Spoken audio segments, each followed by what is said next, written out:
Good morning, good afternoon, good evening, whatever time of day you've taken to join us here, and however you've chosen to join us, I thank you on behalf of myself, Red Thunder Adam Gerard, and my cohorts, comrades, compadres, and... Well, I'm not allowed to say that word. Anyway, I got complaints about swearing, so I better not say that one. In crime, the honey badger, Terry O'Neill. Hello. The dad knight, Braden Ahern. Hello, hello. And making his first appearance from the Batcave, the one and only Mr. Electrocutioner, superfan himself, Mr. Matt Richards. Oh, sorry. Oh, jeez. Look at this amateur hour. Coming in before his intro's even done. That's okay. It only took 26 takes to get here, so it's fine. Unbelievable. Sorry. I'll try that again. I thought you were our number one fan. You would know how this would work. I'm sorry. I failed you. I'm bad at my job. Bam. Oh, wow. Straight out the bats. All right, gentlemen. How are we all this week? Good, man. Great. Good. Pretty good, except for my previous stuff up. Well, you're allowed one. I mean... You're allowed one. Yeah, One. it probably won't get edited out because he doesn't know your voice yet, so he doesn't know whether or not to edit you. So I think you're safe. He'll be like... Who is Fourth? this? Fourth voice. I don't understand. Why I need more bathtub wine. Why is this voice on the podcast? Is it Chip? I don't know. No. That's right. He's been down there. Editor. This week in punishment because last week he did a good job of editing, but he was a bit mouthy and he drank a bit too much bathtub hooch. So I've made him watch only Christopher Walken movies this week, and when he came out, he just looked at Terry and was just like, "Chip, why do I have to watch the movies?" And so that's just how he's talking this week. Yeah. It was my mistake, really. If he messes up again, we're going to make him watch all of Hunger Games. So he'll hear nothing but out of his mouth. If he messes up again, I think he'll have to get the hose this time.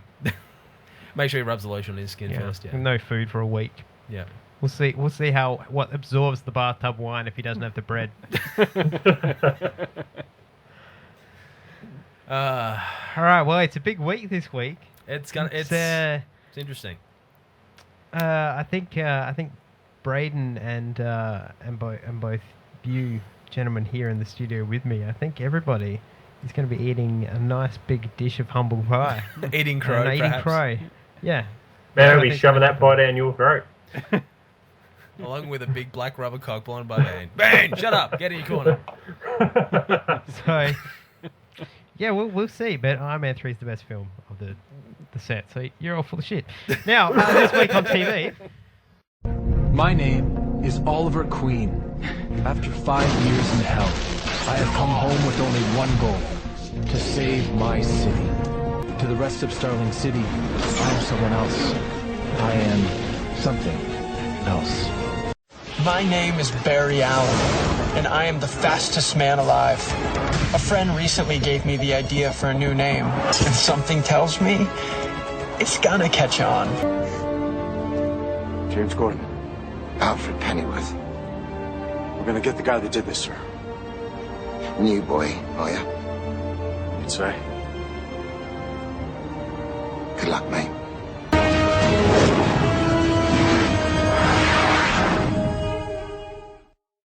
All right, so this week there was only one thing on TV because God forbid that they give us too much of a good thing and we actually enjoy ourselves. So, Yeah. Terry, Yes. you've got it again. You seem to be the man that comes in and fills the void when there's going to be an overload of my voice. And as much as I know the fans pay their hard-earned money to hear my voice each and every week, I like to give a bit of variety. $9.99. $9.99. $9.99. $9.99 for all that content. $9.99.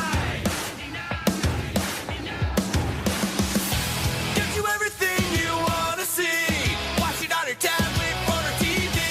You don't need cable or satellite. On demand, pay-per-view, streaming all night. Every classic match you want to find. What you gonna pay? $9.99. $9.99.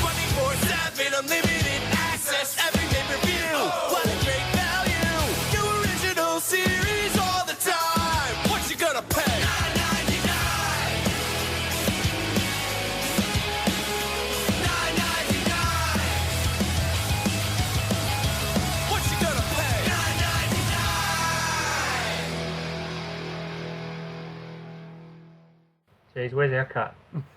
Yeah, we ain't. No, that's the editing budget. That's the editing budget, man. Get me some more fans, and then the $9.99 will spread to Melbourne. But until then, It's localized. until then, it's here. It's here paying for Christopher Walken movies and hose beatings. Yeah, and pizza and coke, and hookers and blackjack. Dude, that's like the off the book stuff. You're breaking kayfabe now. Damn it. Damn, this is the callback episode, isn't it? Damn it. All right. Well, Terry, I'm gonna allow you again. You didn't fuck up too bad last time. Thank you, Massa. Let's see if you don't fuck up this time. Thank you, Massa. So, Gotham. At the hospital, Jim Gordon and Bruce Wayne check in on Alfred Pennyworth, who covers up Reggie Payne's attack on him since he didn't want to set the police on him. As Gordon leaves, Alfred struggles to get out of bed, where Bruce tells him to get the fuck back into bed. At the prison facility, Fish Mooney meets Dollmaker, played by Colm Fourier, I think I pronounced that correctly, who has heard about Mooney's actions. Mooney tells Dollmaker about her history with Falcone and wants Dollmaker to let her become his partner. Gordon and Harvey Dent learn from Sarah Essen that Commissioner Loeb was able to find a witness to get Arnold Flass exonerated. When Gordon visits Loeb, he shows Gordon footage where Bullock has stated about presenting false evidence against Flass. Upon confronting Bullock, Gordon learns that from him that a police sergeant working for Loeb had a way to get Bullock to cooperate with him. Gordon and Dent interrogate an ex-partner, Charlie Griggs, played by Michael J. Berg, of Loeb in order to find out the hold that Loeb has on some police officers, which leads them to the bookmaker Z. Liu, played by Perry Young. Bruce reads Alfred a story as Selena Kyle visits them upon Ivy Pepper spotting them. While apologising for the attack on Alfred, Selena advises Bruce not to go after Reggie Payne. With Bullock's help, they learn that Loeb has connections to Carmine Falcone. To prove herself to the dollmaker, Mooney is sent back to the prison to retrieve Thomas Schmidt, as the prisoners question her loyalty. As a prisoner is taken for surgery following Schmidt being released, Mooney reminds the prisoners that not everyone would survive. At the mountain home, Gordon and Bullock find Loeb's daughter Miriam, played by Nicole Tom, in the attic where she admits to killing her mother with her father covering it up. Edward Nigma discovers that a man named Tom Doherty is dating Chris Kringle. After getting leverage on Loeb, Gordon gives Bullock his file. Cobblepot pairs Miriam's caretakers against each other to determine who leaves for Arizona, only to kill them both. Upon being welcomed back by the dollmaker into the upper management, Mooney discovers that Dollmaker's facility is on an island. End episode. Gentlemen, the floor is yours. First of all, told you last week when I said the boat was on the prison was on the ocean somewhere, so suck it. Still not a boat. Still not a boat. Braden, Anyway, besides Braden, Adam's what rantings. I'm hearing coming out of your mouth is, yeah, you're right, I was wrong, because I'm a moron. Now, what do you think bloody of deaf. that? What do you So think you're of deaf. Oh, put me in the deep end.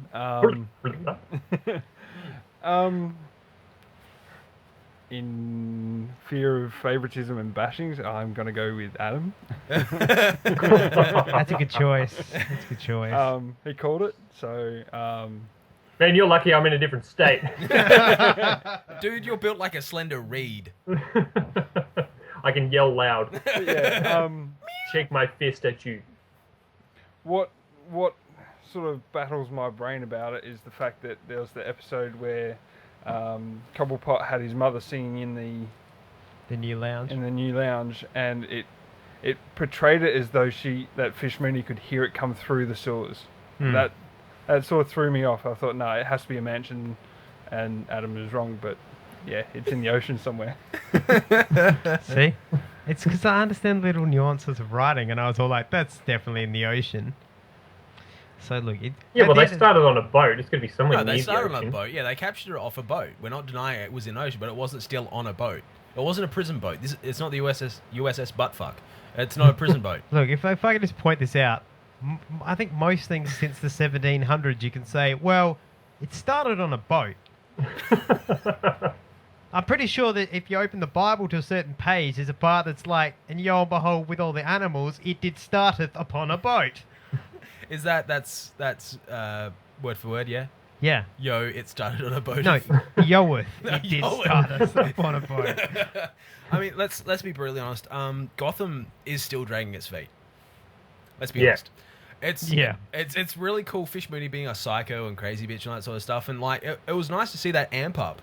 But to be honest, it's still kind of digging its heels in. It's digging its heels in, going, no, it's like they've gone, oh, we've gone too fast.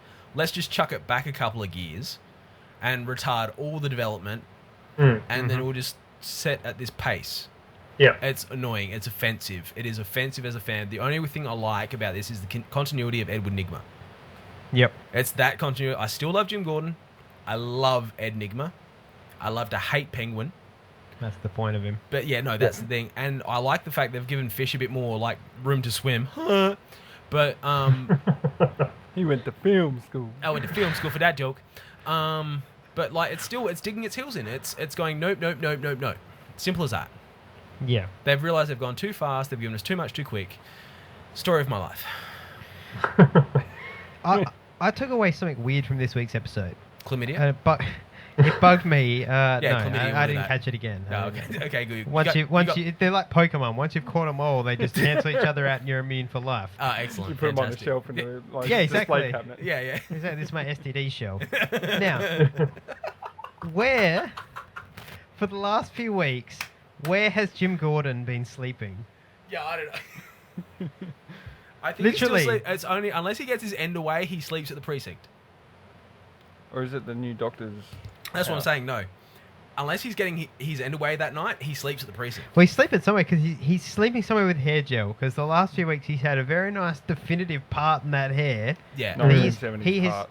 No, he's gone even further than that. He's gone into the early Friends. Ross has just found hair gel mode, where it's as much gel as possible. You don't want a single fucking hair to move when you're shooting your gun or chasing bad guys or something. Like a bullet will ricochet off your head. Yeah. Yeah.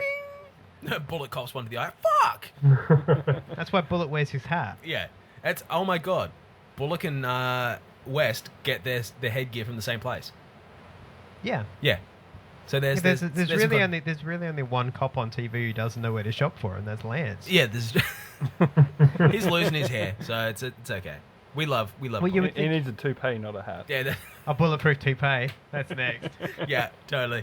Ray Palmer will be working with one of them eventually. Ray Palmer will probably scalp himself and give it to Lance. Just, Just do like a dead raccoon off the side of the road. Yeah, I guess getting back to Gotham and putting frivolity aside, this was once again a filler episode. It was. What happened with Alfred and Bruce? Nothing, except for Bruce kind of showed that he's in charge. What happened with Jim and Harvey? Nothing, except that they reverted back to where they were, and now Jim's going to be the police union captain. Yep. Whatever. He is very Jim Gordon though. He's doing a very good job. He's getting so much rough doing each very week. good. Yeah. Even them, right? The way they've written Jim is just fantastic. Everything he does Is Jim. is Jim. Yeah, it's so great. Jim. Yeah. The one thing that I didn't like this week is that he went back to Penguin for help again after going, nah, that was a bad idea. I think that's because Terry hit the nail on the head a few weeks back. He doesn't have Batman. Yeah. So he has to turn somewhere to get the results that he can't do within the bounds of his job, but he needs to kind of get his hand dirty, as it were. And I think Penguin's not at that point where he is the Penguin as we know him. Yeah, well, I don't think Jim Gordon's realising he's shotgunning people down and that sort of shit. So. But at the same time, like, Penguin isn't the Penguin we know. No. He's not the he's a sociopath, but he's not the sociopath we know him to be. He's only got sociopathic tendencies at the moment. He's not a sociopath. Yeah, he's still associating Jim with, oh, this is my friend Jim. My buddy. Yeah. My buddy. My main man. Yeah, basically. He doesn't realise that soon there'll be a conversation where Jim's like, I'm not your buddy, pal. Yeah. And game on. Yeah. And then it's going to be on like Kong. Yeah. So, I mean, that's pretty much it. He doesn't have Batman, so who else outside the law does he turn to? Because Batman's normally that person outside the law. Mm-hmm. So it's as simple as that. But you're right. I think we're all agreeing on the fact it's a filler episode. Yeah. Yeah. And that kind of leads us in one of our conversations where we're like, well, that was... It sure was on my TV this week.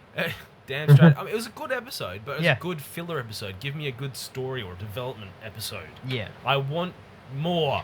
And like leave and the Where idea the fuck of is Maroney as well, by the way? Oh, where's any of them? Where is Maroney? But the idea of just being like, yeah, so we're gonna go away for a few weeks. We're gonna leave them on a cliffhanger. We're on an island. Dun, dun, dun, dun, dun. Okay. Survivor, the Ultimate series. It's just like I watched this 3 seasons ago on Arrow. Yeah. Previously on Arrow, I was on an island. Like literally, that every week. That's how it starts. Previously on Arrow. For Or they 5 go- years, I was trapped in hell on an island No, with you- nobody to help me. And then I got off the island and I made a buddy. Isn't that right?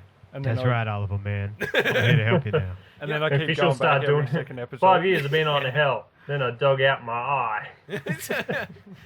I must return to my city. I must be something different. Different coloured eyes. After 6 weeks on an island being given food and shelter, I clawed out my eye and was given a blue one. Now it must be See, someone else. I am because I have no eye. Get it? FSH? yeah, He's yeah, layered. yeah. Layered. That was a Right on. parfait joke. That was a beautiful parfait joke. Yeah, it was onions. Yeah. It was onions. layered in like the way the subtext in Iron Man 3 is layered. No, Because Don't- it's a great film. we're not up to that point yet. All right? It's not up to that point yet. But I'm kind of curious what they're doing with Fish Mooney. If Dollmaker does actually have an assistant in law. Mhm. So I'm kind of wondering if they sort of wrote this character and then realized, wow, we can do a lot more with this character, and maybe we can just like sort of bleed her into this assistant to the Dollmaker. I think they probably need to make that a big story as well, because they probably They'll fucking have to do something. They probably can kill off Dollmaker as well. Mm. Because I'm pretty confident there was more than one.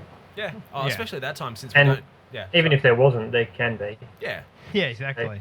Yeah, I mean, they're about to hit the reset button on the new 52 because it's all getting so messy. So Yeah, maybe that's what yeah. the 2-3 weeks is for. So maybe if the new 52 is getting reset soon, maybe they'll like slow everything right down and see what the new 52 does, and then try and bring it into continuity with that. Yeah. Maybe. I don't know. Who knows what they're doing? I don't think Gotham Riders know what they're doing. I think they've. The Gotham Riders are hanging out with the Flash Riders too much. Yeah, they got the C-dub syndrome. C-dub Yeah. syndrome. Because I remember Arrow did this about season 2. They kind of got stuck a little bit, even though Yeah, they had first half of the season and first half of season 3 too. Yeah, so they kind of got stuck. They got CW first half of season syndrome. Yeah, that's Yeah. it. The first half syndrome.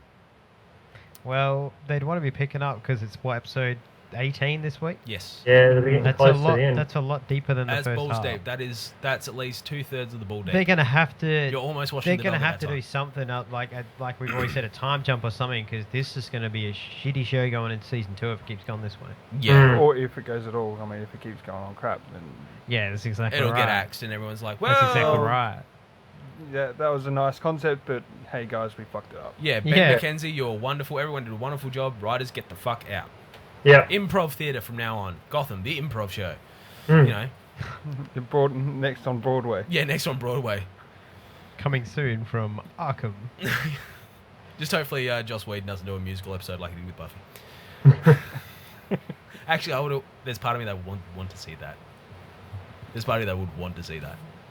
Because Featuring Penguin's mum. I'm always betting that that Ben McKenzie could almost do anything at this point in time. I know that Pertwee could. Sean Pertwee definitely could do anything you threw at him. So Yeah, and I couldn't help it, but this episode I was listening to Ben talk his gym. I'm like, that's so year one. yeah, So year one Bruce Wayne. the Like, stuff it's where I'm just- waiting for Flash it's to great. start pummeling him with a bat or something like it. I thought that was happening this week. The minute he's like flashes out, I'm like, you're getting beaten down. And then all of a sudden, in a monologue, it's been years since I've had to take down a Green Beret. Yeah. Mm. I was hanging for that. That has to happen. It's not going to be in a monologue. He'll say it.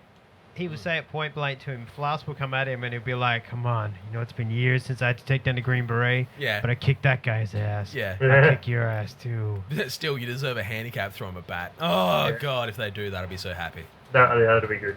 I'd Ben be so- McKenzie clearly knows his He Jim knows his Gordon. shit. He knows what he Yeah. wants. Yeah. Was it this episode or last week's episode? I can't remember, but he took Harvey's glasses to look at something, but he didn't put them on. He held them up to the computer screen or Yeah, something like yeah, that. I'm like, that come on, was put them on, last put them on, week. put Yeah, them that on. was, that was last week. Yeah. That Yeah. was cool. Yeah. Yeah, I think he knows they know the subtle little things they need to work towards, like the fact that he needs glass. Like Yeah. I know he's using them as a magnifying glass, Yeah. but still he clearly needs. Yeah. It's gonna be Yeah. good. Yeah. So well, look, have we Next got episode, he'll be like, my upper lip is cold. Yeah, If only there was some sort of. Maybe I should get Leslie to knit me a scarf for my upper lip. have we get a bulletproof cap? Sleeping in the precinct, I only have enough razor to do the bottom half of my jaw. Totally, the razor just go really blunt. Leslie go over your leg. No, it just grows a mustache. Oh, I'd love that. But then again, that's a bit premature. Or it'd be funny if they just did the Joe Dirt thing where he has like a little bit of sideburns and mustache. He's like, "This is how my facial hair grows, man." That's how it is. But I don't think there's much more we can say about Gotham, really. It's No, just us no. prating on at the moment. I don't think there is because it was just it was filler. Boring. It was filler. I mean, I'm struggling for Cranston, just in general. Yeah, it's a hard week to give anything out, so I'm going to give my Cranston this week to Ben McKenzie. Yep, he deserves it. Yeah, I tend to agree. Yep. My barber of the week goes to what is it? It's Fisher's sidekick in it's the one with the vest on, not the guy in the suit. The one in the vest that goes, "Where's Fish? Where's Fish?" That one. He's bitching. Oh, the one that was going to kill the guy anyway. Yeah, he gets my barber of the week because he was. She's like, "Oh, she's working for them." Yeah, little bitch. Stop acting like a little bitch. She has a big resume. You're a little bitch. Yeah, I think I'm going to have to give my barber of the week to Ben. No, this week. Or Loeb. It's a tough one. Yeah, it's gone to Loeb. Yeah. It's gone to Loeb. Loeb's actually, Loeb does get it because he was actually going to throw his daughter under the bus so he'd keep living. Here's a question for you though. Commissioner Loeb, what year did he sort of come in? Is he in the original 52? Yeah, Commissioner Loeb's the one that's on the job when Jim Gordon first gets there in year one. As in comic book law, I'm talking about, In comic book law in year one, Commissioner Loeb's the one who's always suckling on eucalyptus. Yeah, because I noticed there's a couple of Batman comics, I don't know if it's coincidence, but one of the writers is Loeb. Yeah, So- Jeff Loeb is. Yeah, so do they actually just take his name and use it, or... Yeah? Beautiful. Because I actually know, I like little stuff like that. It's kind of cool. Yep. All right, so yeah, that's about as much I can stretch out of Gotham. Well, have you got man and women of the week for us, Matt? Give out your honorary ones while you're here. I don't know that I have a woman of the week. I mean, Can be a bitch of the week. It doesn't just have to be a woman. It's anybody who acts bitch-like. In that case, the no. It's the guy that. Oh no, that's not even. No, never mind. No. No. No, I was thinking. I just watched the Marvel. Wow, the one shot. Oh, yeah, one no, shot. yeah, go The big prison dude that's like, I'm gonna fuck your shit up, and then all the black people stand up, and he's just like, you know what, you can have this one. Actually, no, that's fair. He does. That's like bitch-like behavior. That's a good one. I mean, it's not like he was a hard target to take out. You know, one thump. That guy's just, you know, Yeah, exactly. Trevor's on the floor in a like epileptic fit, and then he's just looking at the next bodyguard. You know. Yeah. That's going to come at him, and I'm sure he's got a couple of funkies, but that was just like the biggest bitch out I've ever seen. Yep. No, that's a very good point. Yep. That's good. That's a good one. Mm-hmm. All right, what about you? What about your Cranston? Who are you giving your Cranston to? I have to say Jim Gordon. Yeah. I am a huge fan of Jim Gordon. That was one of the things that when I first got into Gotham, I think even before I found out about you know, from the Batcave. Yep. I started watching the Gotham. I was like, "Hey, cool! This is like awesome." And then Jim was coming in and just absolutely kicking ass. Yeah, isn't it?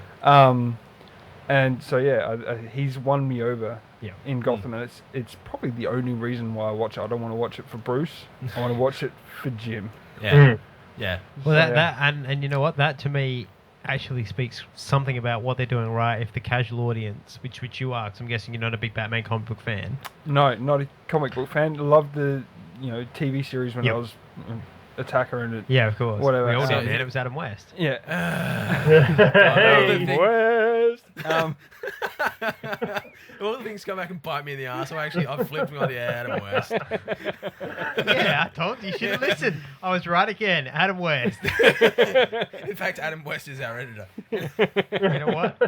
I have one thing to say to you, and that's it. I was right. Adam West, you fucking one Glover. So, yeah, no, I think that means Gotham's doing something right, because you, as a fan who doesn't know anything about the backstory, should be sitting there going like, yeah, Jim Gordon's why I want to watch this show. Yeah. That's awesome. That means they're actually doing it right. So writers on Gotham, on some level, are actually doing their job. yeah. You're good at your Jim. You're good at Jim, but everything else is like shit. Okay, so you're average at your job. You're okay. You're a Centrelink employee. You're solidly okay. You're okay. You're a solid C+ You student. are superbly okay. Superbly. You almost got 2 gloves on. A glove and one finger. Come on. Yeah, you got like one glove on, and then the other glove you got 2 fingers in the same finger, and then when you got to take it back off and fix it. Yeah, that's the best way to Yeah. put it. Yeah. Yeah. So you got your right on your left and your left on your right. Fair enough. Yeah. That's all right. The thing is, you've made it. If one glove ahead of Barry. Yeah, yeah, If you're one glove ahead of Barry, it's a good day. yeah. Yeah, that's the way Yeah. I look at life. Is if I come up one glove ahead. Taking it one glove at a time. Yeah, exactly.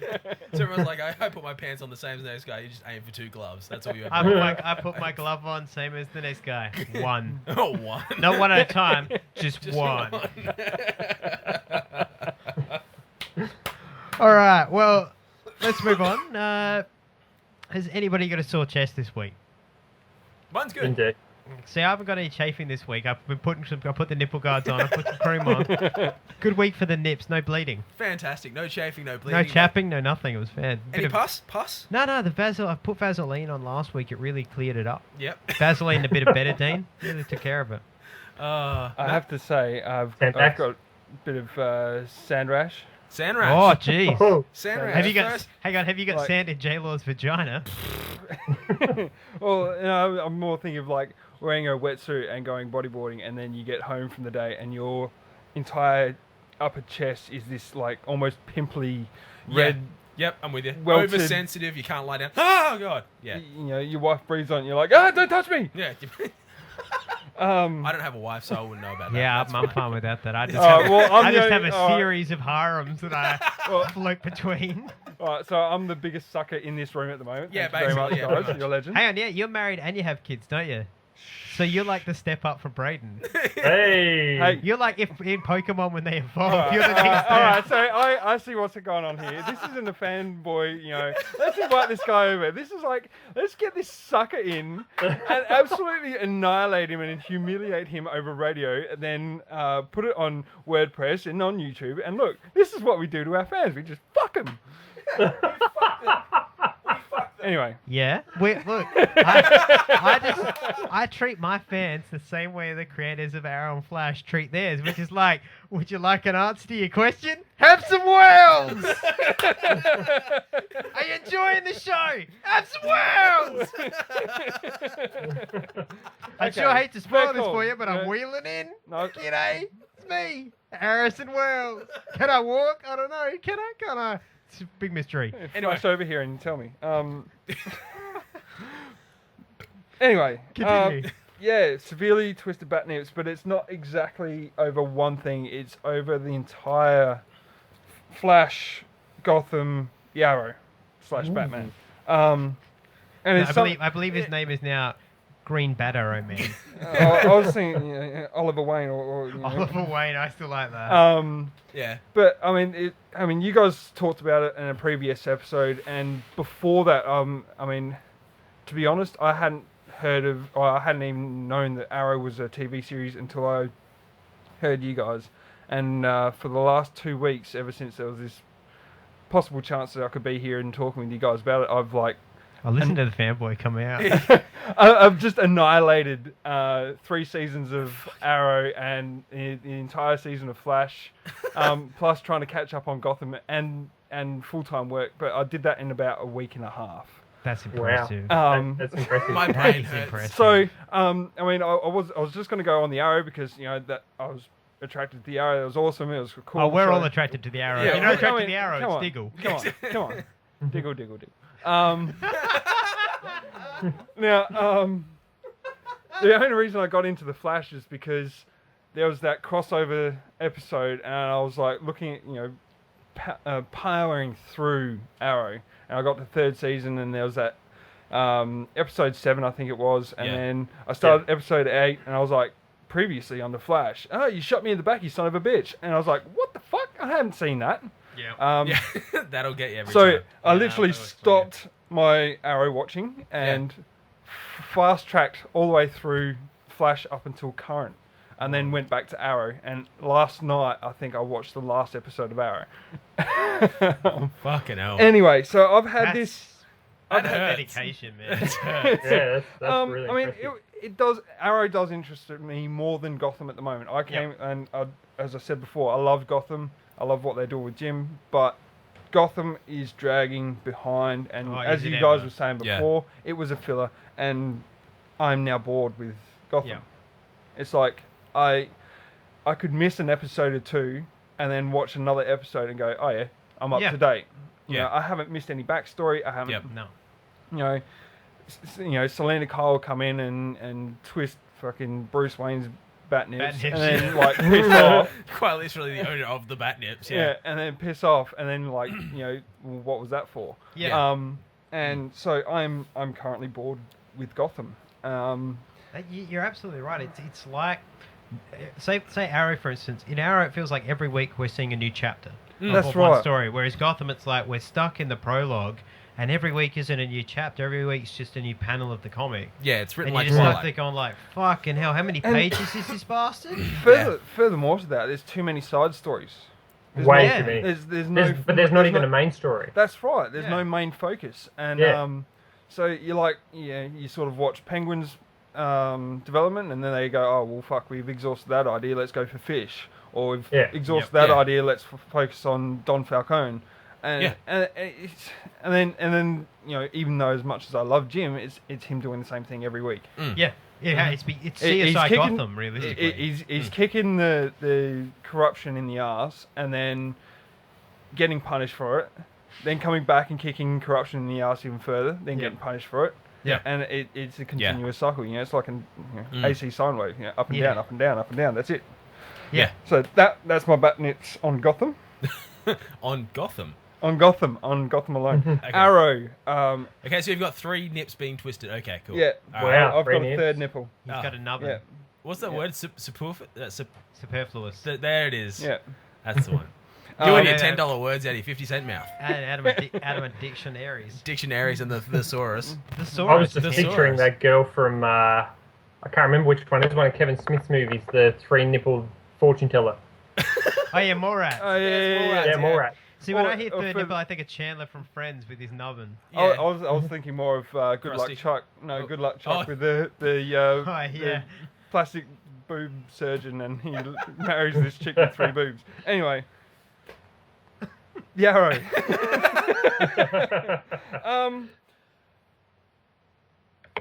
Batman.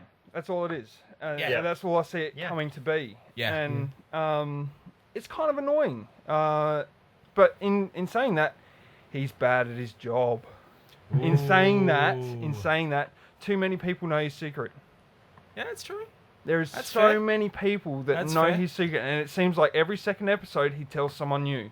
Yeah. Yeah. It's almost to the Anyway. point where he's going to like run down And- the main drag of Starling City going, I'm the Arrow! You know, and he's gone. You know, at the start of the series, is like no one can know my secret to protect the people I love, and then all of a sudden, his entire family knows it. Half the people that that works for his company knows it. Most of the bad guys that know him knows Yeah, that he's. that's my problem with it is how many villains, because you can tell the good guys, like, you expect Batman and Superman to know each, and Wonder Woman, and, like, you expect the Justice League they to refer know to each each other other. as their first names, Yeah, like you- Clark, Diana. You expect that, but, you know, you don't expect Slade Wilson to be like, Bruce, Clark, how you going? They're like, And- who are you? Anyway. You know, Malcolm Merlin. Yeah. Yeah. Knows he's Oliver for fucking nearly Yeah. an entire season. Yeah. And he's got Not keys to only the that, Arrow he's Cave. got access to his You know, Arrow Cave. Yeah. and the League of Assassins. Hey guys, I know who the Arrow is here. Yeah. Well, Yeah. Raish makes sense because Raish... Oh, Raish you was the nearly one who said did Raz you. then. No, I didn't. Almost. That's a fucking lie. Yeah, Almost. yeah you knows nearly said who, Raz. No, we got to be careful because he knows the editor. Raish knows who Batman is before Batman even tells him. Batman Yeah. shows up in the costume in the comics, and Raish is just like, Whoa. it's nice to see you, Mr. Wayne. And Bruce has that moment of like, Oh, I the don't fuck know what you you're know. talking about. And he's like, do you think a costume and a fake voice are going to fool Raish Al Ghul? Fair Yeah. call. Yeah. Fair call. So that one makes sense. I'll give you that. But yeah, but like, and Slade obviously, Slade makes sense being there on the island. But yeah, he's- you're right with like fucking. Let me reveal it to the dude who wears the mask, and then let me reveal like what was his name? Oh. Sebastian Blood. Yep. Let me reveal to Sebastian Blood, and then I'll tell Malcolm Merlin, and then I'll tell this guy, and then I'll tell this Tommy, and guy. he'll die. So that covers that one. Yeah. That's about the only safe movie he made, actually. Exactly. Yeah. It's just like it's. Lister turns up, and he's just like, well, we can't talk here in the street. like- You want to come back to my place? Do you have a secret identity? And then No. furthermore to that, in the last episode of Flash. we're moving on to Flash? Sorry, not the Flash. Arrow? Yeah. What was the captain? Lance. Captain Lance turns to Arsenal and goes, "Yeah, I know who you are." Yeah, it's do you like think- a hood and a fucking mask Yeah. would come in. And he's like, "Well, A bit of leather and lace will fool you. It's like, well, he's obviously put one and one together. Oliver! Yeah. Like, There's got to be a part where he knows, but it's kind of like implied. But It's the Jim Gordon thing of I'm never going to ask because if I ask, I have I have to- confirmation. Yeah. But if I never know, I'm always plausibly deniable. Who's the arrow? Yeah. I don't know. fair call, but it's just yeah, Yeah, no, you're right. too many people know his secret, and considering that his first 2 seasons were based on the fact that it was a secret. Yeah. Well, especially when you look at something like Batman. Okay, like I say, take outside the Justice League and just put them aside for the moment. You've got Batgirl, who is ultimately Oracle. Yep. And then you've got a Robin.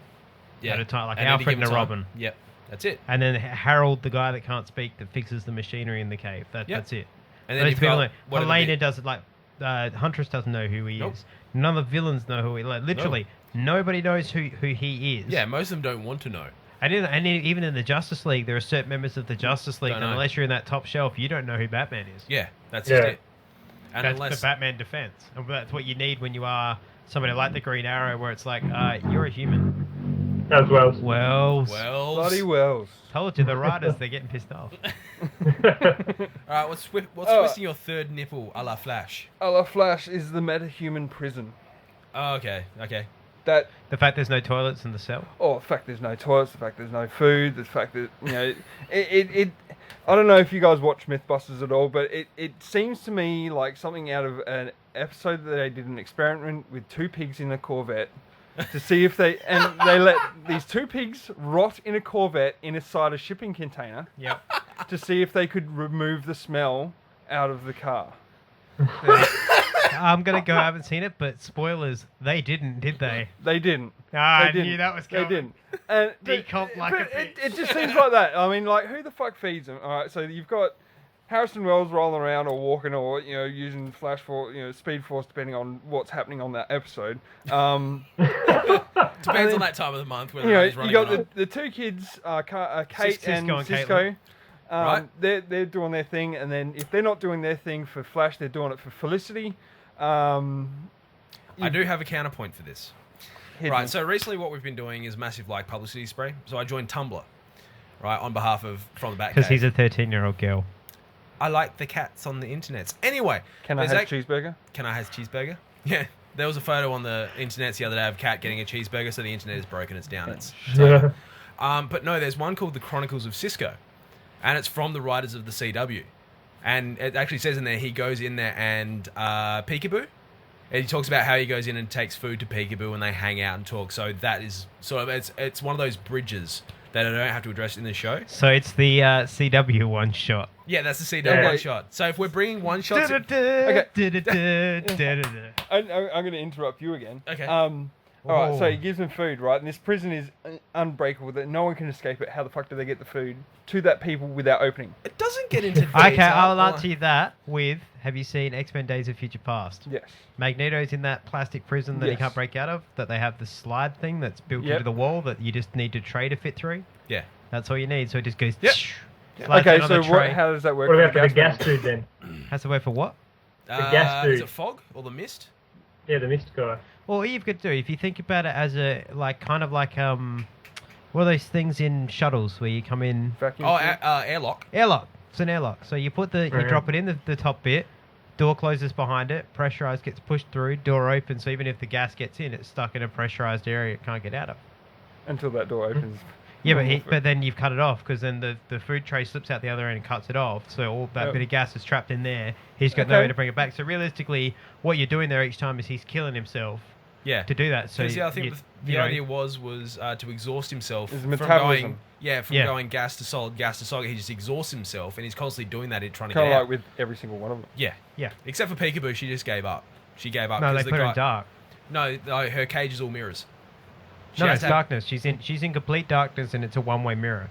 Yeah. But she's in Yeah, one-way mirror. She's in darkness from what I remember them saying. Well, what it said is, this is going by the Chronicles of Cisco. The Okay. thing, right? Her cell is essentially mirror, mirror, mirror, mirror, mirror, mirror. So Right. it's like So it's what's a that, mirror 2, cube. 4, 6. Yeah. So 6 sides of mirror. So she has no direct line of sight out Yeah. or in. So that way she's It could be freak light, you it out. could be dark. Yeah. So it could be light, could be dark, but at the same time she's got no direct line of Yeah, sight, that so makes she can't sense. port somewhere. Okay. So I mean, it's actually a pretty good Tumblr blog page because it addresses those sorts of things. So I thought it was kind of cool. That's So pretty that cool. sort of answers your question or point about that. All right. Well, I have 2.5 twisted Batnips. That's fine. No, that's fine. More twisties the better. But you're not But- bleeding like Adam was last week, so that's Profusely. fine. Yeah, profusely. Like, look, I was just bleeding from my brothers. Fair call. So, yeah. Well, that's it for me. I think Yeah. that's Cool. pretty God, much the first basic day on topics. the job, he's got the nipples just twisted. Just Oh, he's ready for this. I think Yes, he's been sitting at home taking notes for weeks. He has. He's been watching Arrow, Flash, and Gotham for the last 2 weeks solid. Just And full-time sleep work. is for the weak. That's why if you go to work and you just electrocute yourself, stay awake instead of Red Bull, you're like, yep, Yeah, that'll work. 240 jolt. Who cares? It's Yeah. good. Good. It's not 415, so I don't care. Get your tradie, you're just like, oh god, I'm falling asleep. Tradie, come jab me in the nuts with this. No, I've Thanks, got a tradie. Mega. You Yeah, know, it's a mega.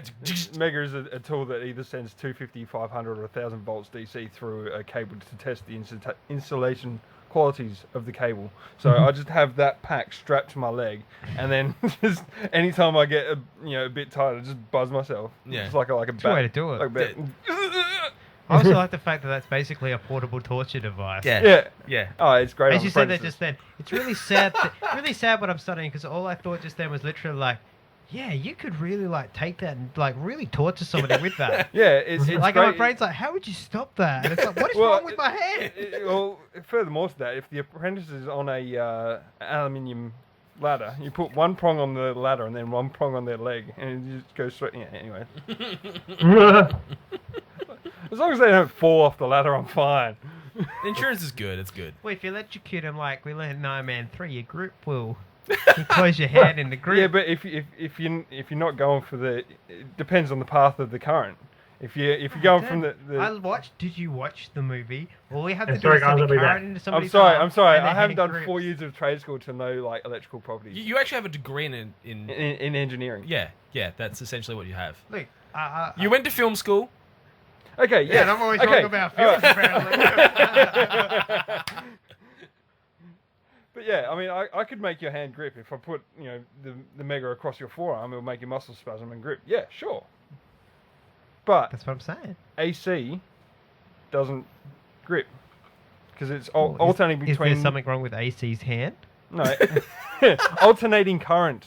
Okay, this is just Whatever becoming- his name is, it All doesn't right, bother- all right. So let's go to first year trade school. So to teach you guys what's going on.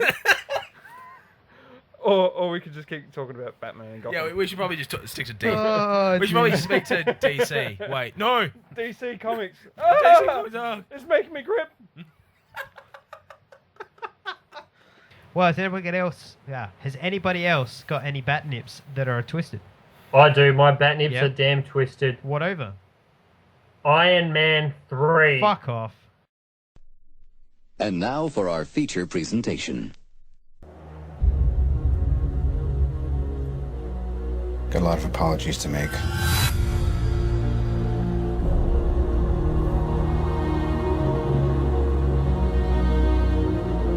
Nothing's been the same since New York. You experience things, and then they're over. I can't sleep. And when I do, I have nightmares. Honestly, there's 100 people who want to kill me. I hope I can protect the one thing I can't live without.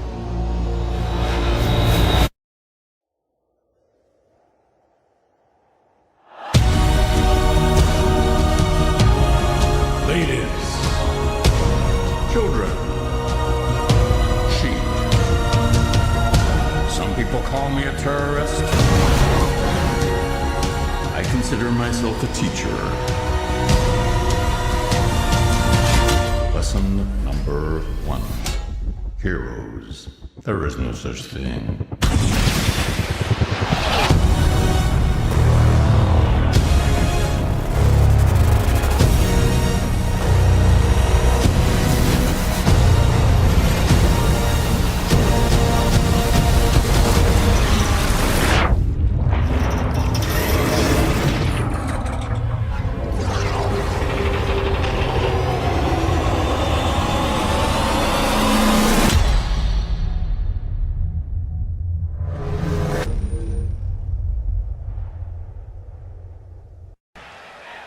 Tonight, we are going to witness the most anticipated match for the heavyweight championship of the world. Are you ready? Are you ready? For the thousands in attendance and the millions watching around the world, ladies and gentlemen, let's get ready to rumble! Iron Man Fuck 3 off. No, I agree. Twisting the fuck out of my Batnips. No, absolutely. It was poorly written, shoddily produced, and I think honestly, Tony Stark is just, at this point in time, is just overplayed. Yep. I think he's just overacted. To be honest, Robert Downey Jr. redeemed himself hugely in my eyes as an actor with Iron Man 1 and 2.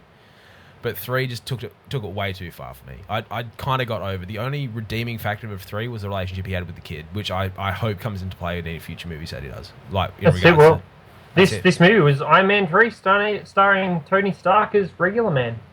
Yeah, basically. The most regular man in the world. Oh. The most regular man in the Fuck off, world. you fucking pair of trolls. Alright, first of all, I'm going to try to recap this thing. Then I'm going to go into all the points why you're wrong. Okay, fine. Let's do it. Alright, fine. Alright, you ready? You might want to close the door because El Presidente might get annoyed with you. Iron Man 3. Just close the door. Just close the door. Iron Man 3. There you go. Done. This film, simply, I'm just going to sum it up very easily, like I do with my Gotham ones. This film dealt with the fact that in the aftermath of the Avengers, Tony Stark is suffering from a heavier case of post-traumatic stress than he even had in Iron Man 1, kind of recurring theme throughout these films that I'll get into later. He's dealing with that, and it's kind of making him fall apart and have anxiety attacks, which is very, very un-Tony Stark-like. Don't buy it. Then in a move that only somebody with post-traumatic stress would do, he invites a attack from a world-renowned sociopath upon him, putting the only person who he's ever loved in danger, and thus leading him to realize that he needs to go into hiding, fake his death, and basically find a way to stop this person and come to terms with how the hell do I do anything when, by this point, all I am is my suits. So it becomes a story about the man inside the suits more than the suits themselves. Now, at the same time, we've got... So they should have called it Tony Stark. Now, at the same time, they've got... Oh, shut the fuck up. At the same time, they've got Aldrich Killian, who's invented or helped invent the Extremis... Mandarin. Helped invent the Extremis virus. Then we've got Ben Kingsley playing the Mandarin, who we'll get into a bit later on what his story is. But ultimately, the story comes down to the fact that Tony Stark must make choices, must make sacrifices, and must rely on more than just his suits. And that's ultimately what I take away from this film is that shit. The suit doesn't make a man, the man makes the suit. And as to you cockheads going with it, fucking, they should have called it Tony Stark. The best comics and best episodes and best anything to do with Batman are when he's a detective, not when he's just standing in the shadows being all like, I need to fight Bane and get my back broken. He wasn't even fucking in most of the time. At least Tony Stark was in the fucking film. Where was Batman in The Dark Knight Returns? He wasn't, but they were allowed to call that The Dark Knight Returns. This is the most... Look, you know what? Just you tell me why it's a good film first. Tell me why it's a bad film, because I know why it's a good film. Tell me why it's a bad film. Well, I might start with... I've got a few things here. I'll start with... I'm going to give you a brief plot summary, and then I'm going to give you 2 movie titles, and I want you to tell me which movie I'm talking about. I love this game. I really do. Okay, so... Fan of a person gets rejected and humiliated by his idol. He then uses his intelligence to become superpowered.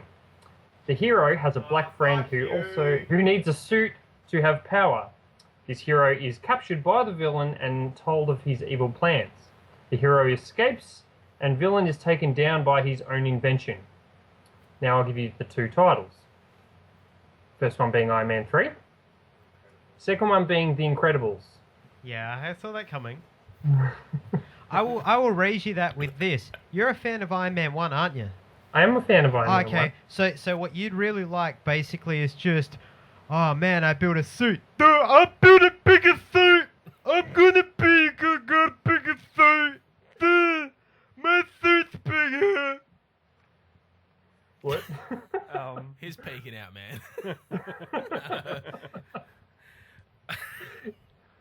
I'm going to weigh in here. Go for it. Oh, here we go. I actually, I'm going against Terry here, and I'm going against Adam, but at the same time, I'm going with Adam. I actually like Iron Man 1 and 3. I don't like 2. Wait, cool. you don't like the film that's just, duh, I invent different Iron Man suit. Mine has whips, duh. I'm not going to defend you now. On my left hand, but where on my right hand, What? that glove that he makes to shock people, it's a left-handed glove, but he wears it on his right hand. When you see him making it, it's a left-handed glove. We're talking The about later he Barry wears it on his Allen right hand, or Iron vice Man? versa. I can't remember which way, but it's the wrong way. Anyway. Okay. No, I liked Iron Man 3 because it took away from the suits. Because it was like, shit, I am... But there was like 40-odd suits. It didn't take away from the suits. Thank you. I like that... It's actually 47. Sorry, 47. Well, I at the thought it was start, 42, but okay. he fucks off, crashes his suit because he's passed out, the suit's fucked, and he's got to try and fight his way back and get back to save Pepper Potts. I like that. I like that it's just Tony reconnecting with his humanity and then going, fuck, I need to look after the people I love. Even though he's a bit of a narcissistic, sociopathic piece of piss sometimes. You mean most of the all the time? Most of the time. But If I can just interject there, that's every single hero in the Marvel yeah, universe. true. They're all sociopathic dicks. True. Except for Captain America. He's well, beautiful. okay, Really? well, I love you, but I'm just going to talk to me till I crash this plane into the ocean and Alright, pretend so- that I'll be there next Saturday to dance with you. Captain America's a douche too. Alright, so Tony Stark is the most arrogant fuckers of them all. Yeah. He's the alpha fuck. Yeah, he is. He's the alpha But douche. it was good to see that it was like, holy shit, I can't just rely on my suit because my suit's fucked. Yeah. And then he was Except for the going... final battle.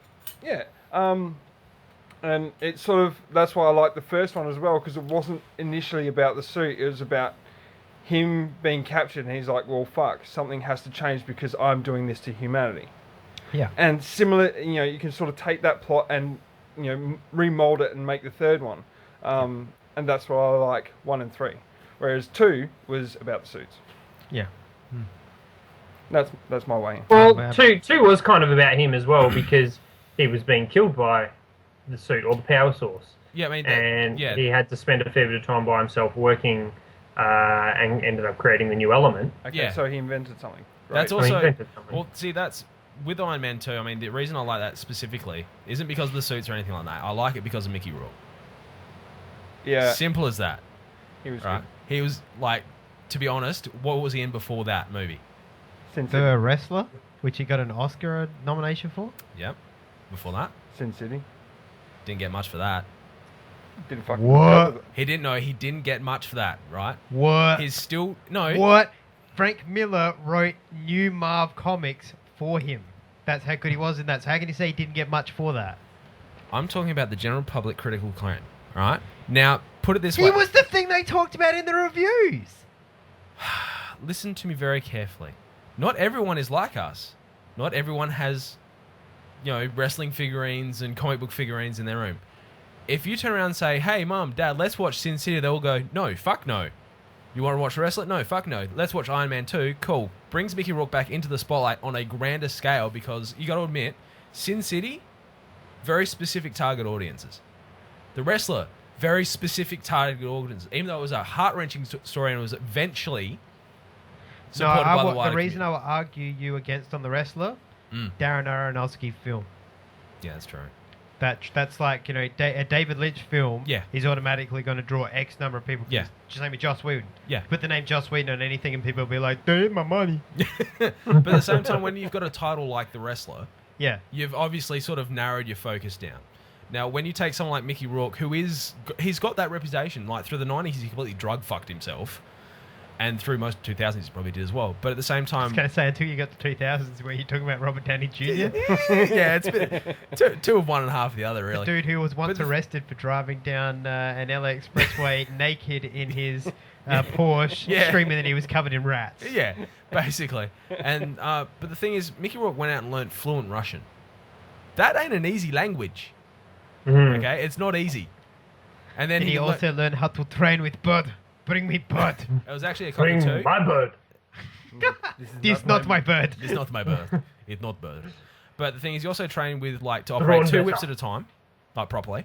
Better So the thing is, it's you want to talk about. You still there, bro? Yeah. Okay, cool. You went dead silent. We're like, uh-oh. Okay.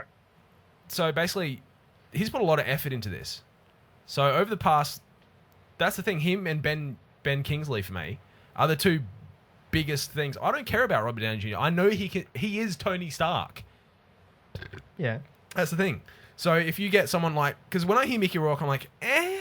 Then I saw Iron Man 2. I thought that was phenomenal. I actually thought he was phenomenal in it.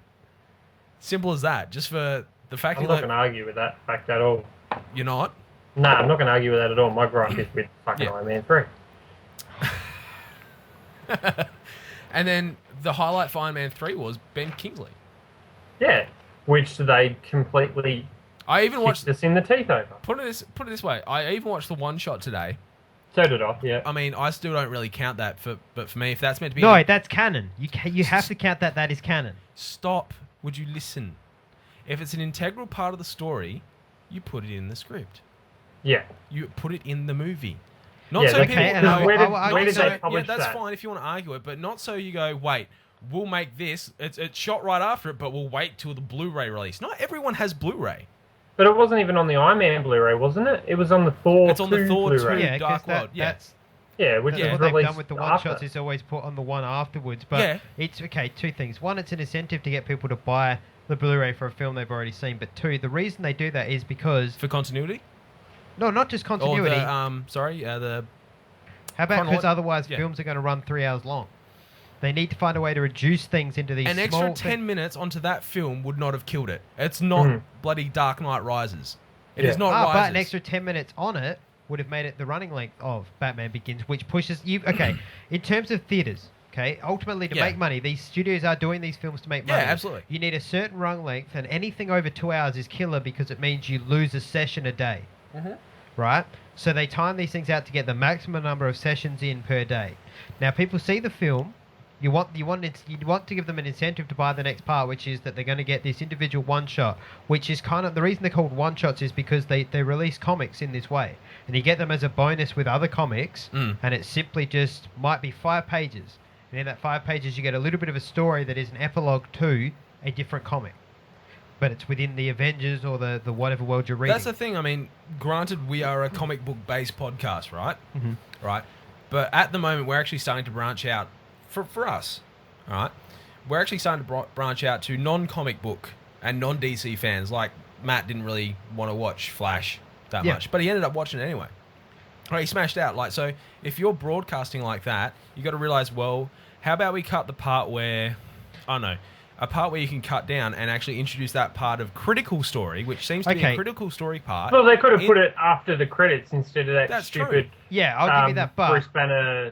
But here's I guess the other part to consider is, yes, it's integral storyline, but if you look at the other one shots, like the Coulson one, for instance, a funny thing happened on the way to Thor's hammer, which all it is just it shows that Coulson can kick hardcore amounts of ass. Yeah. You could have put that in Iron Man 2. Right? You could have put that in and it would have shown you before Agents of S.H.I.E.L.D. and all this shit that Coulson is an ass kicker. Yeah. But it's not necessarily required. It can be left on the cutting room floor because it gets integrated into later films and things. Now, Yeah, but see, I don't think that that's what. No, he gave us us. He gave us our chance. Hang on. Now, when we get to Iron Man 4, because there will be one. Yeah, absolutely. Iron Man 4 will deal with Iron the Man 4, actual Pepper Pot Mandarin. saga. No, it would deal with the actual... The stuff with Pepper and Tony is wrapped up. That's what this trilogy was all about. Yeah. This one will deal with the fact that Mandarin does exist. Yeah, no one's... And he's coming in. And that's why this one shot is a nice bonus for fans to get to watch and be like, oh, cool, the actual Mandarin is going to come. Okay. But in 4, they're going to explain it all to you anyway, so it doesn't need to be in 3, because it's the plot of 4. In the same way that they didn't go into, say, Iron Man 2, they knew what the plot of the Avengers was going to be. But they didn't go in there and go like, well, you didn't have Tony Stark walking around being like, wow, man, New York sure is good. I hope there's no wormholes that open up and like aliens that come in I'm from so other glad he didn't write dimensions." for these shows. Look, at the same time, you got to remember a lot of mum and dads are going to these things as well because they are like they're family fantasy action movies. Yeah. Right. Yeah. So those people are going to watch Iron Man 3 on their DVD or whatever. They don't have the one shot. Okay. Yeah, that's it. So they're going to go into 4 I saw the and one go, shot for the first time today. Yeah, so they're going to go. And I saw Iron Man 3 in the cinema. The Mandarin died. He was played by Guy Pearce, who actually did quite a good role, also. But like pre. Right, and this is how they Emcist. argue it. Okay, Right. that you simply start it. You don't. The one shot exists. Yeah. Right in the ether for people like So us. are who have you seen gonna it. are you going to And then start with the one shot? No. You start with 4 starts with say Trevor Slattery getting thrown into a room. Yeah. And he's thrown in by the guy that we saw from the one shot who said, "I'm not the one who's going to decide to kill you."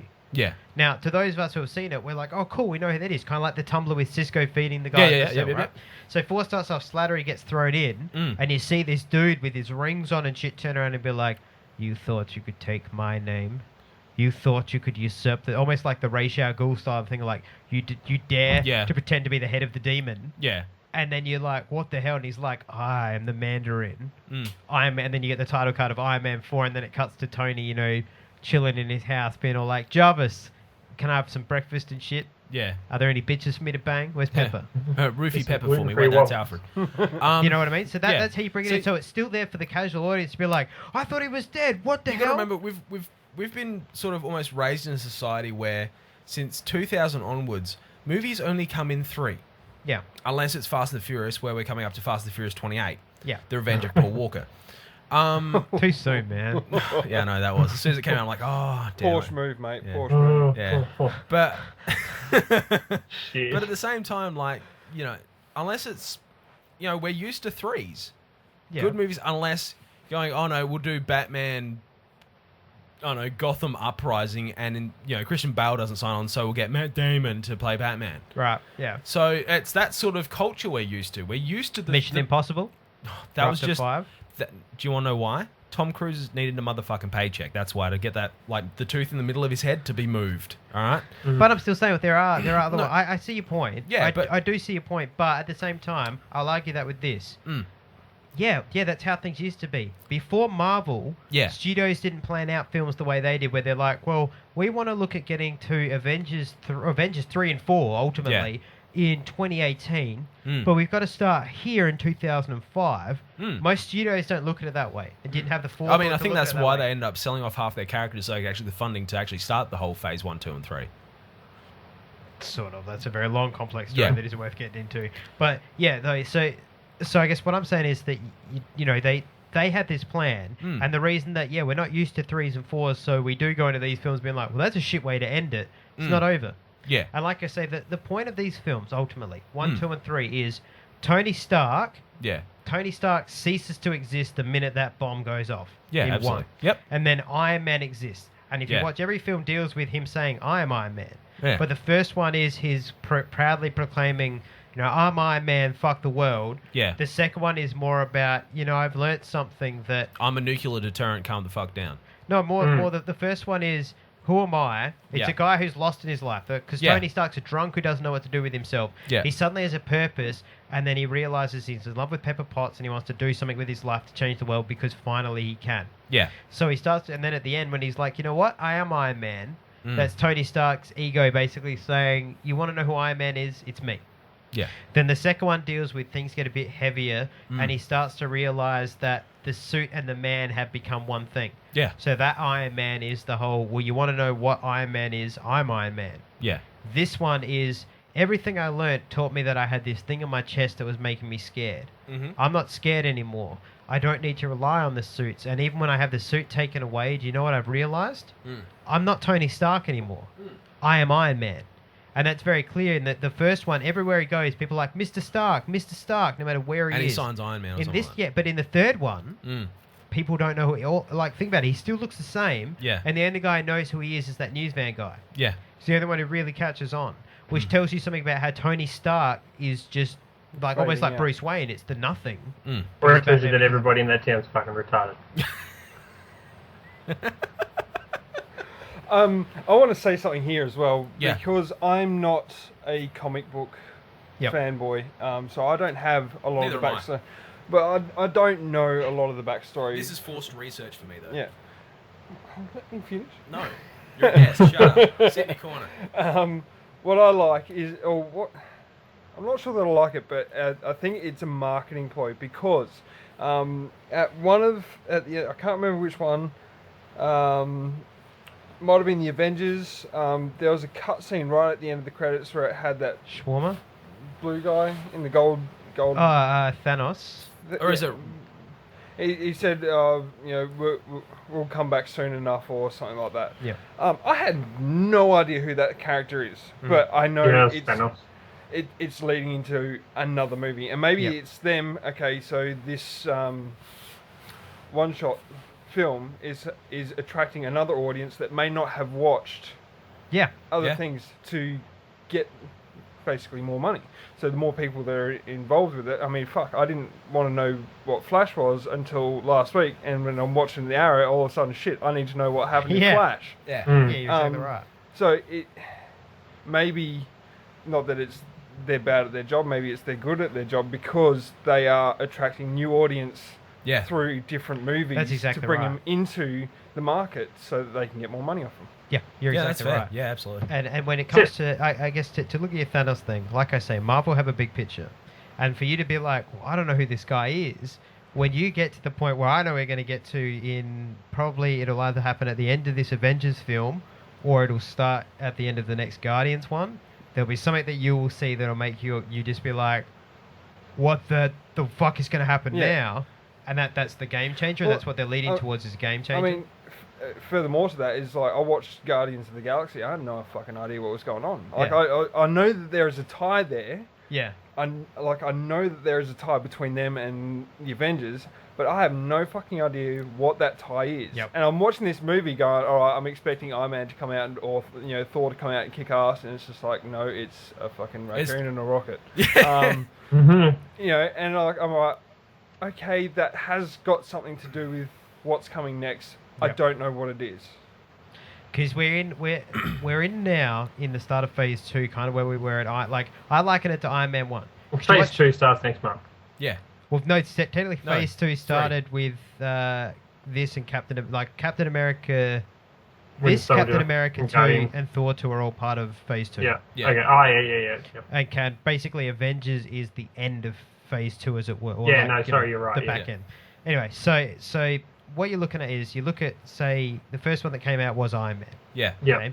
So Iron Man comes out, and we're all sitting there, and we're like, cool, guy in a suit, that's really cool. And he gets to the end with suddenly Nick Fury's there. Yeah. He's like, what do you think, you're the only superhero? See, that's and suddenly they're all sitting like, what does that mean? That's what that's what these films are constantly trying to do. It's also the fact that people have got to get in the habit of sitting at the end of the credits. Yeah. Because I'm in that habit. When Iron Man came out, the credits roll, I'm like, all right, cool, movie's done. Awesome. You were taught to stay to the end of the credits, like pay the due respects to everyone who's in the credits roll. Yep. And then you get this little 30-second bonus. I never knew. I actually heard about it through friends, so I actually went back and bought a ticket and saw it again. Yeah. Then I had to get back into that habit. So it's that weird habit breaking and building that you've got to go through. I think the other thing that's hard, and what this is why, okay, I'm going to tell you why I think Iron Man 3 is a great film. Yeah. And it's not just, I don't think it's just a great Marvel film. This is in one of probably my top 10 films ever. Yeah. I really, really do love this film. And it's because I like Iron Man as a character. I won't lie about that. He's one of my favorite Marvel characters. Captain America is my favorite, but Iron Man is probably number 2, number 3. Yep. Now, what I like about this film over the other ones is, for the first time, because think about it, in Iron Man 1, I'm drunk, I'm crazy, I'm out of control. It's the Robert Downey Jr. show. Okay. Iron Man 2, you know what I am? I'm drunk, I'm crazy, I'm out of control, have a look at my titties. It's Iron Man goes Mardi Gras. Then in the Avengers, you've got most of it. Yeah. Up until he puts the suit on at the very last, after he has the drink with Loki. Yeah. Right? You've got, I'm drunk, I'm crazy and wild. Then the minute he takes that rocket up, so like I say, from the start of Iron Man 1, he had post-traumatic stress. Yeah. Then he just resigns himself to die. Yeah. And survive. So now he's got survivor's guilt. And he can't sleep and he can't understand what's going on. And he's building all these suits because he doesn't know what to do with himself because he doesn't know who he is away from these suits. Yeah. Then he's literally, like Matt said, he's landed somewhere and stripped of it. Yeah. He has everything pulled away, And in when you look at compared to say when people say look at Batman and Iron Man, the joke is always well, if you take away the suit, what have you got? Well, in Tony Stark you've got a billionaire, but in Batman you've got a martial artist, detective, all these lists. So this is Tony Stark's biggest fear. Oh my God, I'm powerless. I'm having panic attacks. I don't know who. I am nothing exactly. Who the hell am I? Yeah. And in that when he says the kids like, so you fix things like a mechanic. That's where Tony finally realizes, yeah, you're right. The suits don't define me. I make the suits, and he becomes something more.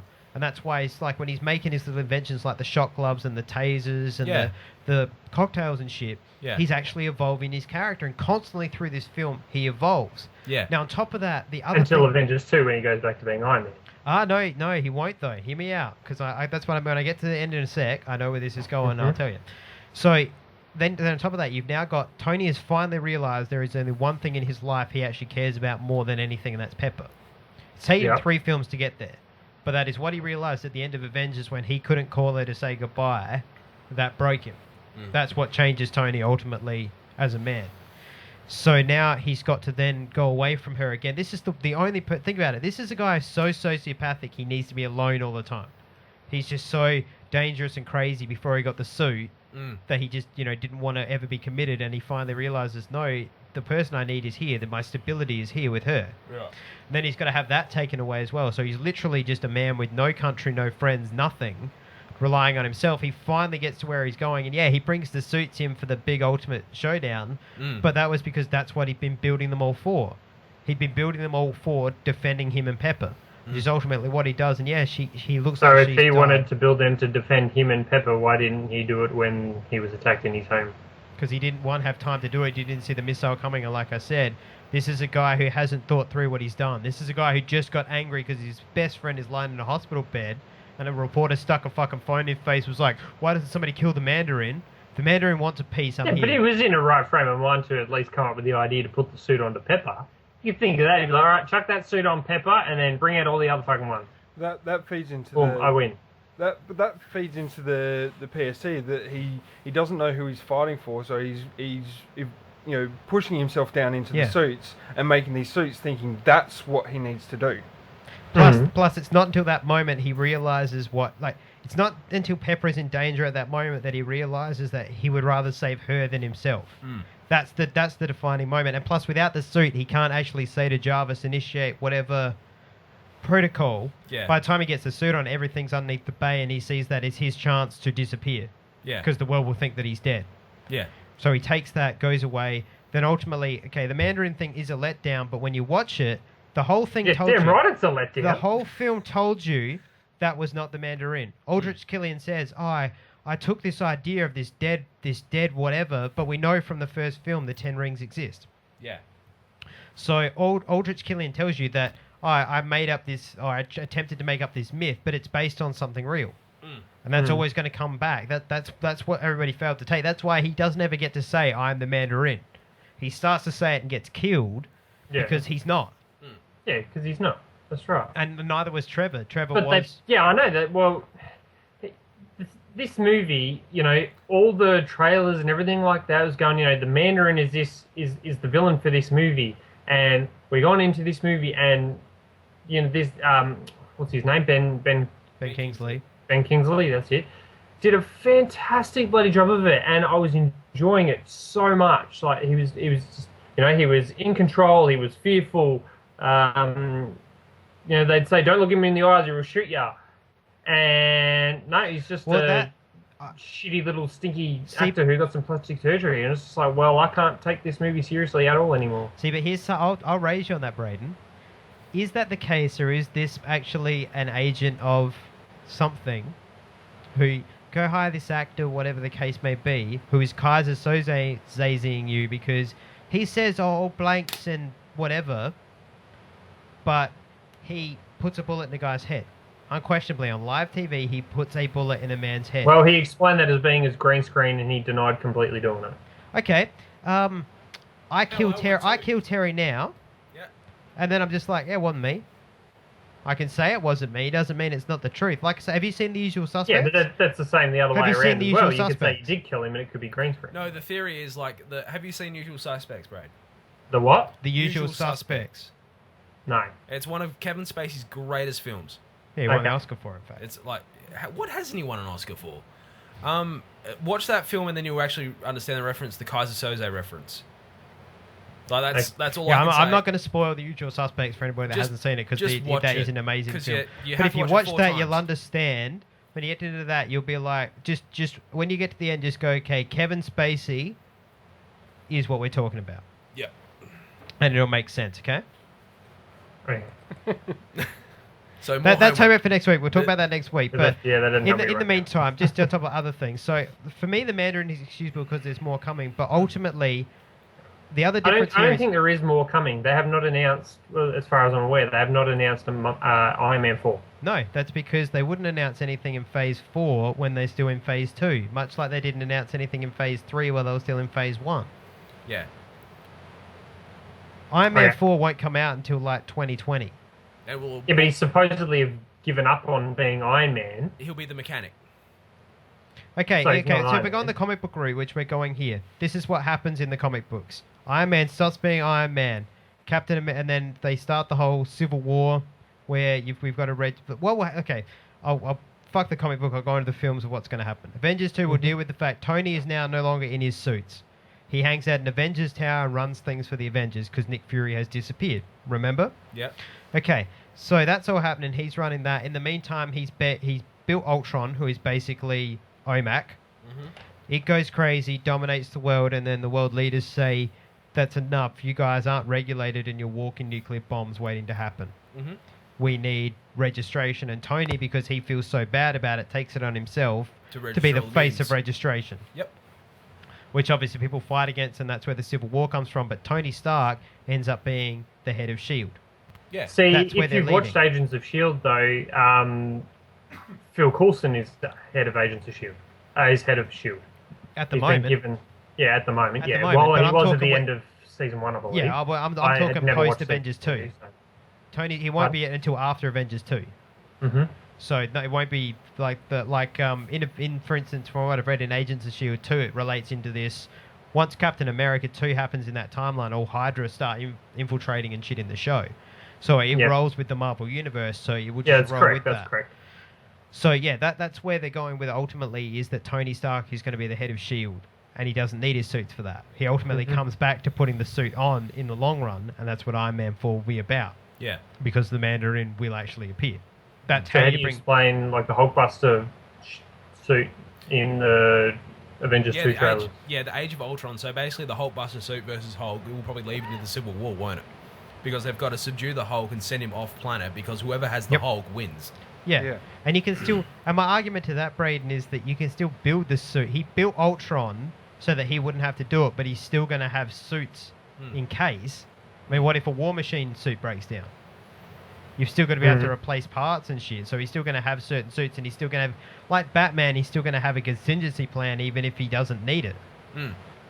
Because that's what he does. He builds. Yeah, no, it just doesn't make sense to me when you would blow up 42 suits. I think we're If you're going to do that, why would you blow up 42 suits? Well, for a simple reason that you blow up 42 suits, so then it's like, okay, I've got rid of my suits, so I'm going to build this robot that will take over the world, like, not take over the world, that will control crime and shit for me. Yeah. Build a robot fleet, problem solved. Okay. And then obviously, now let's play hypothetical. Who is, in this film, take out the actual Iron Man main characters of Pepper Potts and Happy Hogan, and probably Rhodey, who is Tony Stark's best friend? Jarvis. Jarvis, yeah. Okay, I wasn't going Jarvis. I was going with Bruce Banner. No. Oh yeah. Oh. Alright, sorry. yeah. Now here's my answer to why do you have a Hulkbuster suit. Superman goes to Batman. Here's a piece of kryptonite. Yep. If I ever go crazy, I need you to stop me. You mean to tell me at no point have they ever had the conversation where Bruce has gone, you know, there will come a chance that I'll snap and Thor might not be here. Yeah. Yeah, okay. And Tony would be like, well, in that case, I will have a suit ready. Because Yeah. it'll lead to something like that. It's going to lead to, most likely, we're going to want to somehow subdue the Hulk or the Or Hulk he's forced goes to crazy. register. He's forced to register or something like that. Yeah, it'll be something along those lines, but it's going to be the part of Hulk getting thrown off the planet. Because in the same way, they haven't announced any I'm so looking forward Planet to Planet Hulk Hulk stuff. Oh, Well, they haven't announced those films because they're part of. Well, Phase they've 3. actually denied Planet Hulk. bullshit. That's happening. You cannot have Civil War with Hulk. Simple as that. You just can't. Because whoever has Hulk wins. Yeah. It's just that simple. And he's going to be with Cap. Yeah. He doesn't have to register. So that's where it's going. But look, so like I say, for me, Iron Man 3 is just, it's the solid film because it's the actual evolution of a character for the first time. It's why I like the second Captain America film so much, because they really evolve every character in that. Even in this, Rhodey evolves. What, in the second one? In Rhodey Iron changes Man actor. 3. Oh, Iron well, Man yeah, 3. I think the darker you get, the more talented you get. But in Iron Man 3... So at some point, they're gonna come back and it'll be Denzel Washington. Well, look at Anthony Mackie. Anthony Mackie's pretty dark, More damn than good as Freeman. Falcon. Yeah, that is true. Samuel L. Jackson, pretty black, phenomenal.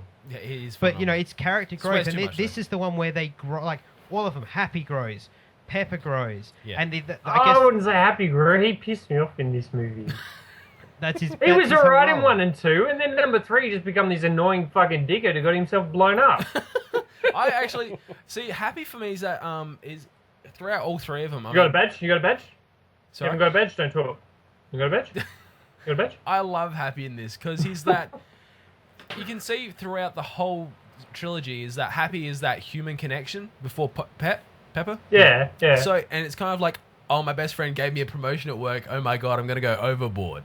Yeah, So he's like you're just not way. wrong. It's good. But the I- other I- thing you've he's got to that consider, comedy he's side gone of it. overboard. It's good, but it pissed me off. Hang It's on, like, Braden. Think Yeah, about yeah. it this way, right? This is the dude who used to be the personal bodyguard for over a decade to Tony Stark. And you're like, he's going a little bit overboard. This is the guy who didn't like people handing him things, talking to him, making eye contact. Yeah.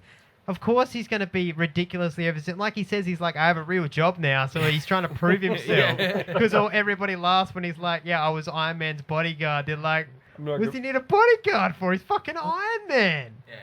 I'm not a fucking shit shoveler anymore. So it's what I mean by they all grow. They all end up in the long run of this. Everybody ends up stronger. And what for me comes out of this, like I say, it's the story of Pepper and Tony.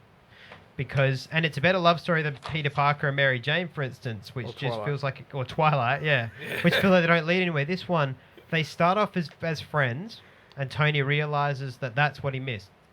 When he was stuck where he was in the cave, he missed her. No. What he missed was the fact that he had Black Widow as a secretary for a little while. Couldn't bed her, so went for the next best thing, which was a redhead. Yeah. With no boobs. Anyway, so he missed her. Then in the second one, things start happening between him, and he finally has something to lose. He loses that in the Avengers, and then in this one, so for all of this, Pepper's been helping Tony. Pepper's pulled Tony through all of it, and at the end of this, she's the one going through the panic attack, and it's him being the voice of calm reason, being like, "You're fine. I'm here. I'm sorry I didn't catch you, but I'll always take care of you again."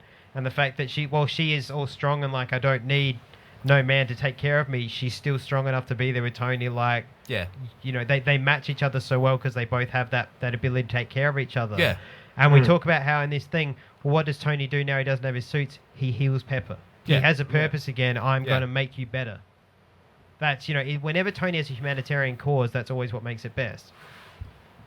I mean, look, from my point of view, I'm not denying Three's. I'm not saying Three's a bad movie. I'm actually saying, as I did have my marathon, I watched 1, 2, and 3 back to back, and I think for me these movies are one and done. Like, I'm kind of just got them out of the way. They didn't encapsulate me a lot, but I will say the standout, my Cranstons for this trilogy, would go to Mickey Rourke and Ben Kingsley. It's just simple as that. Fucking Mickey Rourke. I love the fact that you look at him, he looks like he's been put through a blender, plastic surgery, fake abs and chest put in. But the thing is, he still managed to do a decent performance of Whiplash. It's just, for me, I like that. I'll agree with you. And his character was well It's a written. good as well. character, and for me, number 2, I enjoy number 2 the most, even though that's probably only, out of 100%, I give it a 50%, the other two are like 40. Right? It wasn't a great movie, but I like how it was Howard Stark versus, I forget what Whiplash's old man's name is, and then it ends up being Tony Stark versus Whiplash. Yeah. So it's that generational jump that we're used to. Like, DC Comics do it with generational jumps. Yeah, I can So give you I that. mean, that's Well, the see, thing. and it's just speaking of comparisons, because that's a great analogy. Yeah. There's one in 3 that I like too that everybody I think misses when they watch this film. Mm. And that is, like I say, the public face you see of Iron Man is the suit. Yeah. But it's the guy inside Yeah. that makes the suit count. Yeah. Then look at the other side of that coin, the Mandarin, who theoretically is Iron Man's Joker, as it were. Yeah, absolutely. Right? Now, this is a fake Mandarin, obviously, but Yeah. look at this Mandarin. It's a face that people fear, but then the minute you take away the mask, Yeah. oh, bloody hell, I'm going to have some lovely, lovely drugs. Yeah. And so it's that kind of juxtaposition where you see the man inside the suit. It's the man on the inside that counts. Yeah, So for both absolutely. of them, one is an absolute fucking hero to his core. Yeah. The other is a coward and drunk. Yeah, see, that's the thing for me. I actually also have to mention Honourable Cranston to Guy Pearce. Not in the second half of the film, when he was in the very beginning, where he was introduced in the year 2000, where he met Tony and he was on top of the roof. Because what was he diagnosed with? He had... I'm pretty sure it's not multiple sclerosis. It's the one that the kid in Breaking Bad has. Not MS? Oh. Not MS, no. What he is didn't it? speak 2 weeks to the gym. What is it they have in... Hey, look what happened to him when he got to the gym, eh? Yeah, see, all you need is Big MS and a tattoos? couple No, weeks it's... gym. Actually, we need to You can find fucking out... breathe fire after that. I think you're getting cut off. Yeah, you're cut off. That's it. Braden out. Bye-bye. No, because that's the thing.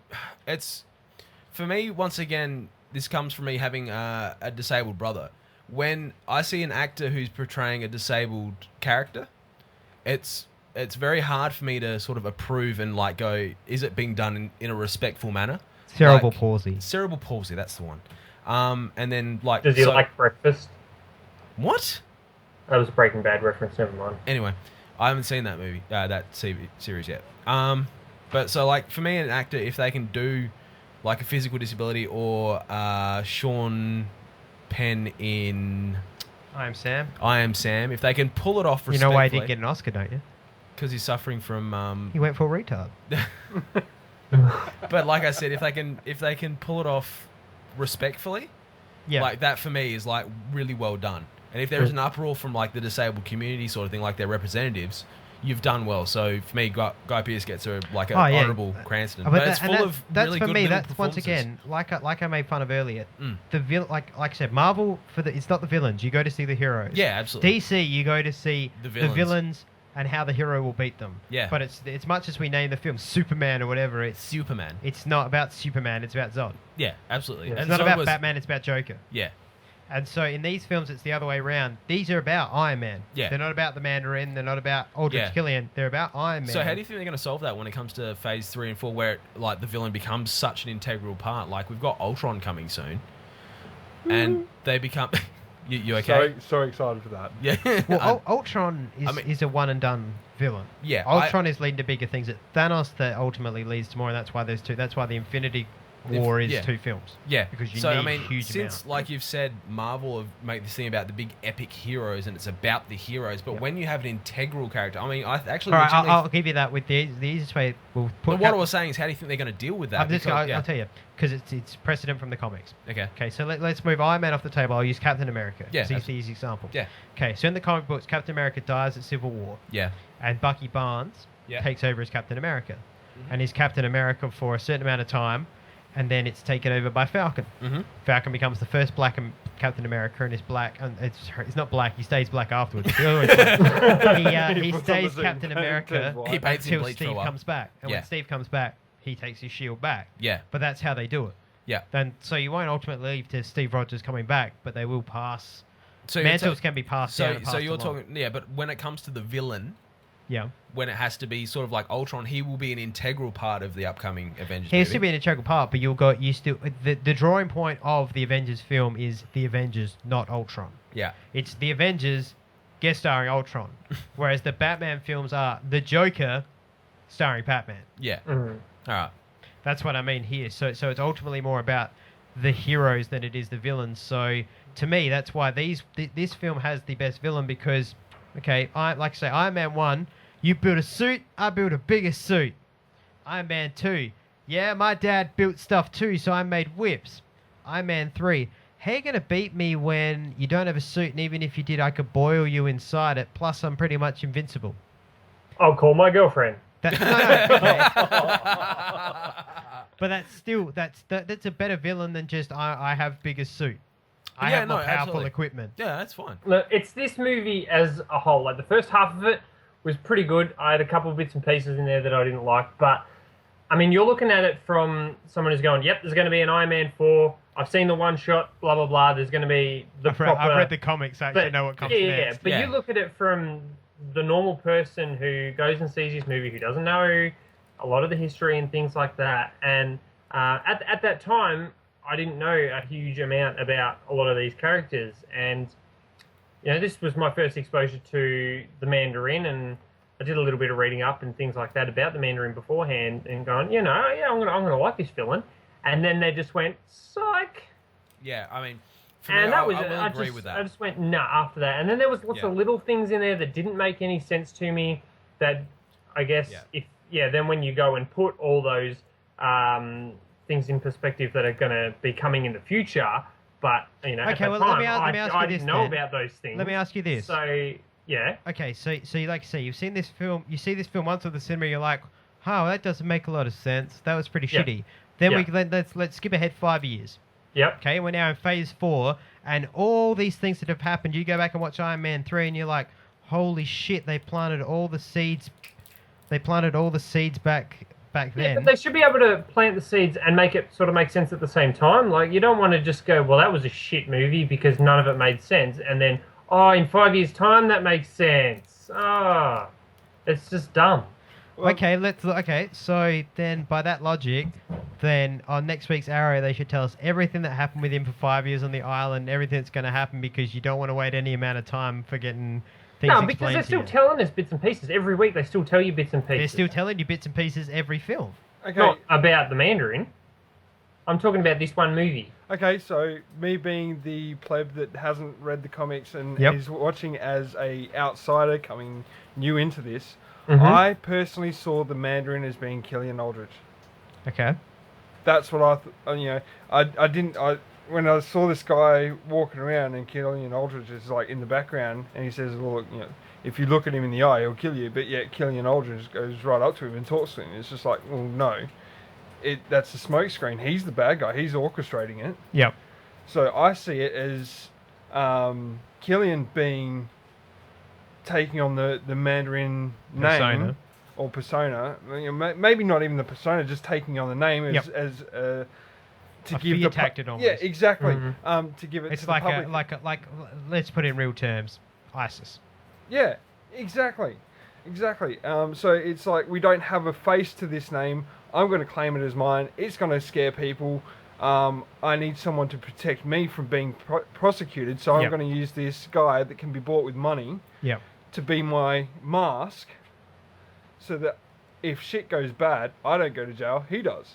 Which I think that's okay, but why couldn't have they done? Why did they have to use the Mandarin? Why did they have to use an actual character and rip it apart? Okay, but because look at how mad it's made you. Look how mad it's made you now. Let me ask you this. Yeah, it's made me mad because that's Okay, what's let me made me ask you think it's this. a shit film. When you watch Iron Man 4, because it will happen. In When you 10 watch, years' time, or when 10 you years watch after it, this who gives was a fuck when it happens? It's when it Fucking 10 happens. years. When you 10 watch years of it, rage. right, and the first scene is an actual pissed off Mandarin, are you not going to be like, yeah, I'm so happy now? I'm going to be like, yeah, why didn't they do that the first time? Okay, well then, Teaser. how many fucking jokes? So on Gotham, we shouldn't have Jonathan Crane there. We should just have Jonathan Crane turn up as the Scarecrow next week. Just have Bane rock up, just venomed up as Bane immediately. Because why would you have a little bit of prologue before you get into the story, right? So, do you give your wife a foreplay, or do you just go straight for the main event? Yeah, exactly. This was disappointing foreplay. It just pissed me. Yeah, It was just some this is dickhead only with a bit disappointing of fucking- foreplay because at the moment you just feel like you've had your balls tickled and she's left. She hasn't left. You just haven't got to the next part to understand. Oh, I see. That was my balls getting tickled. Here I'm comes not going the to wait blowjob. 10 years Yeah, for but sex. Exactly. It happens in Your husband would be Avengers like, too. Yeah, I'll touch your penis with 2 fingers and then I'll do the rest in 10 years' time. And I'll be like, nah, fuck It happens in Avengers too. Would What, she have Mandarin? to wait 2 weeks? Mandarin doesn't happen in Avengers 2. How do you know? Have you seen it? How do you know Avengers 2 doesn't end with the Mandarin showing up and fucking up Tony Stark's shit? I will bet money that doesn't happen. How do you know it doesn't though? I will bet money that it doesn't. Okay, so if that does happen at the end of Avengers 2, but let's say it happens at the end of Captain America 3. That many it doesn't.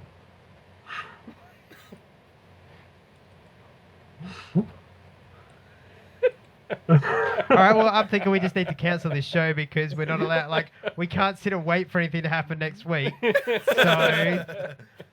All right, so that's the end of... All that editing are just going to come to my pockets because I win all these bets. No, I'm just saying, like, you're saying, okay, well, no, that's not going to happen to Mandarin now. Okay, let's look back at The Dark Knight, right? Mm-hmm. Now, Scarecrow is in 1, and he's in 3. He shouldn't be in 3. So between... Yeah, he shouldn't be in 3. So just between Scarecrow appearances, there is a decade. Yeah. But Okay. it's not even a Scarecrow appearance in the second No, one. it's Jonathan Crane. It's not the Scarecrow. That's Jonathan Crane. Yeah. There's a difference. It's the man under the mask that counts, remember? You know, whatever. Just move on to the Batsack.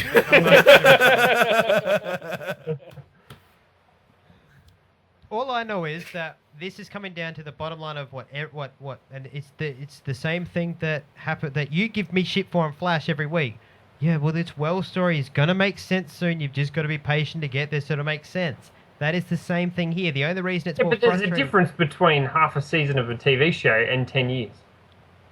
It might not be 10 years. I pulled the figure 10 years out of my ass. I'm not fucking Kevin no, Feige but look at at it Marvel. realistically. Iron Man 3 came out 2013. They've announced movies up until 2019. Yeah. Okay. So 5 after years. 2019, so 8 years maybe. 8 years, 9 years. Why? Why can't it be 5 years? It could be the first one coming But out in they're gonna 2020. If it comes track out in another- 2020, they're not going to film it until the back end of 2018, the start of 2019. Yeah. So why can't it come out in 2020? That's 5 years from now. That's the same run between all the others. But that's still 7 years after Iron Man 3. So instead of 10 years, 7 years. It's still like a long time to wait for the other 5 fingers on my dick. So then, okay, let's say that you like Rhodey. Rhodey's the best part of Iron Man to you. So anything that happened in the Marvel Universe between Iron Man's 1 and 2 and Iron Man's 2 and 3 were just absolute shit, not worth waiting for because Rhodey wasn't in them. Hang on, I'm not following you there. What I'm saying is, you're saying that 5 years is too long to wait to see the Mandarin and have it all explained. That's bullshit. Well, you don't see Rhodey for it. You see Rhodey every 5 years. So if Rhodey's your favourite Well, you character... don't see Iron Man every 5 years. No, you don't. You see Iron Man. We've seen him in Iron Man. We saw him in The Incredible Hulk. We saw him in Iron Man 2. We saw him in The Avengers. We saw him in Iron Man 3. We're going to see him in Avengers 2. We're going to see him in Captain America 2. And we're most likely going to see him in one of the Guardians of the Galaxies coming up as well. Yeah, but he's more of a supporting character, whereas Mandarin is supposed to be a main villain. Isn't War Machine a supporting character? Yeah, which is Rhodey. Right. That's what he's saying. War Machine's a supporting. Yeah, but let's say, for instance, we're watching Gotham now, right? Mm-hmm. I'm going to use the theory of the Joker in this. Because I'm fairly certain we're not going to see the Joker until... that'll be the last thing they give us in the show. The last scene will be the Joker. And I hope that's what happened. Okay.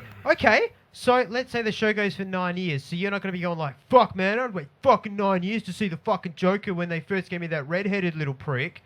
That because is the I same don't want thing to rush it with them. But that's with the this, same thing here. They've made a whole movie about the Mandarin already. No, they didn't. What they made a whole movie about was Extremis, not the Mandarin.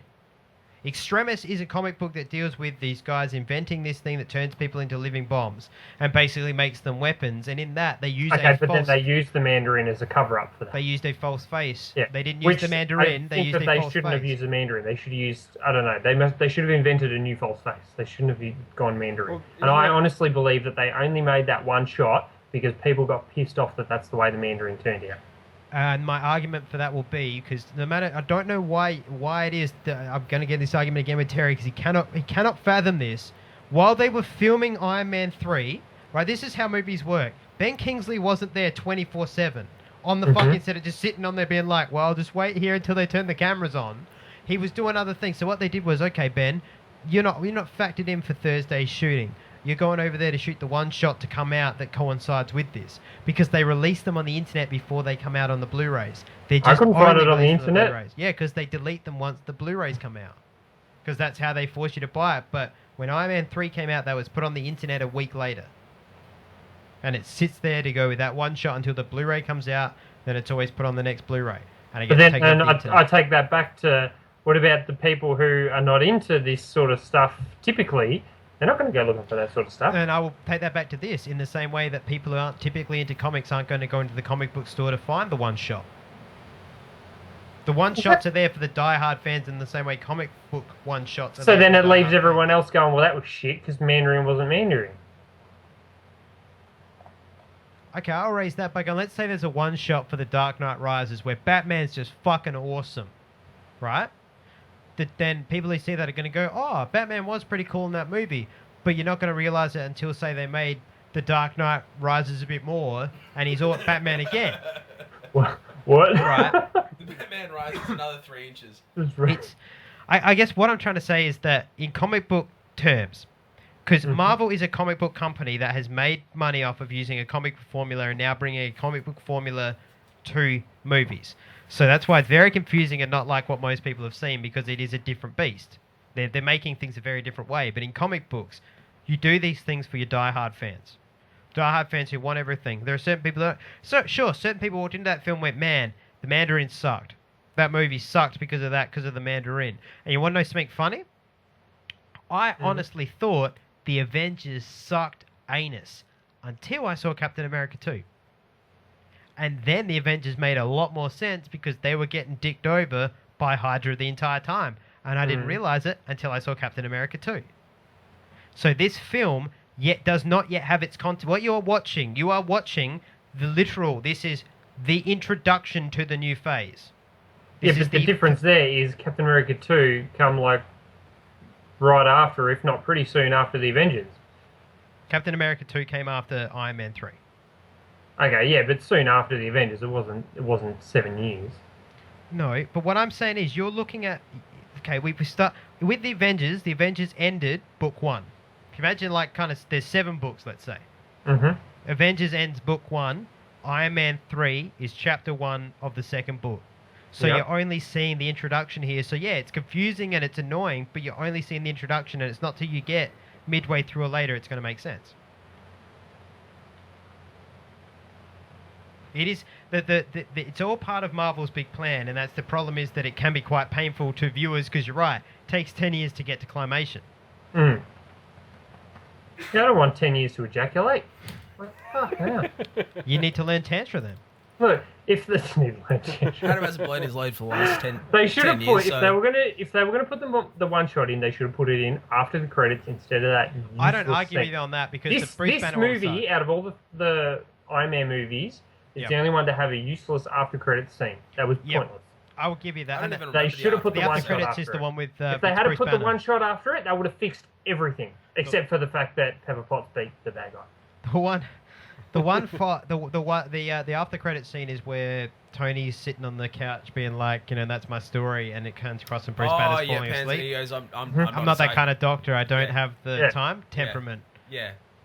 Now, the one thing I took away from that, and the reason I don't like that one, it was just a little production thing, but it annoyed the shit out of me. Bruce Banner isn't married, yet Mark Ruffalo's ring indentation is clearly on his finger. Yeah. And to me, I was like, I know it's a little thing, but I'm like, dude, Bit of makeup. you knew you were shooting this that day. You couldn't have not worn the ring. Yeah. For the day. I'm sure your wife would understand if you're like, yeah, I'm an actor. I got to take it off for the day. I'm getting paid $100,000 for these 20 seconds. So yeah, exactly. See, I think we're at an impasse here between you and Braden. Yeah, and it's one of those things we'll solve in the long run when we. I'm right, and you just can't say that I'm right. Okay, I'm gonna, as the adjudicator, I'm just gonna call it here because Red Thunder is turning red. When Captain America 3 comes out, we'll do this again with the Captain Americas, and we'll see which one's right there. See, if I'm still sitting here doing this podcast by the time that comes out, I really need to look at my shift work. I'm going to get a camera in here so we can point it at Adam and watch him go mental every time. That is the drawing point of the podcast. So are we're all agreed to disagree, and we're at a complete impasse, and that Braden is wrong? No, I agree that you two are fucking morons. That's what I agree on. What did I say? Hang on. You know what? There's one person in this room who's right, and it's Matt. Okay. Yeah, get a cookie. Because Iron Man 2 sucked. Iron Man 1 is acceptable, and Iron Man 3 is the best, and it has character growth. All right, fair enough. You're welcome back here anytime. And that, fans, is how you do it. Gag All right, on thunderous balls. Braden, I think we're going to have to metaphorically shake hands, not look each other in the eyes, and just tell each other to fuck off till next week on this one. Yeah, fuck All right. off until next week. Yeah, you can fuck off too, you cunt. Well, on that note, with, I guess, a lot of sore anuses and bleeding from Batnips, it's time to move on to a different part of the bat anatomy, the batatomy, as it were. And it's letters from the Batsack. Now, what do we got this week, guys? So we got another one from Mr. CrossFit. Yeah. Bit of a follow-up from last week. The man has no shame. He just keeps writing to us. He does. It's good though. It's good. What does that say Keep it about up. me? Well, he's got that's see what it is. He's on the salmon ladder, and at the top is the keyboard, and every time he japs up, he gets to like put a line in, so it keeps him motivated for the CrossFit. Awesome. For the CrossFits. But yeah, for the fitting of cross.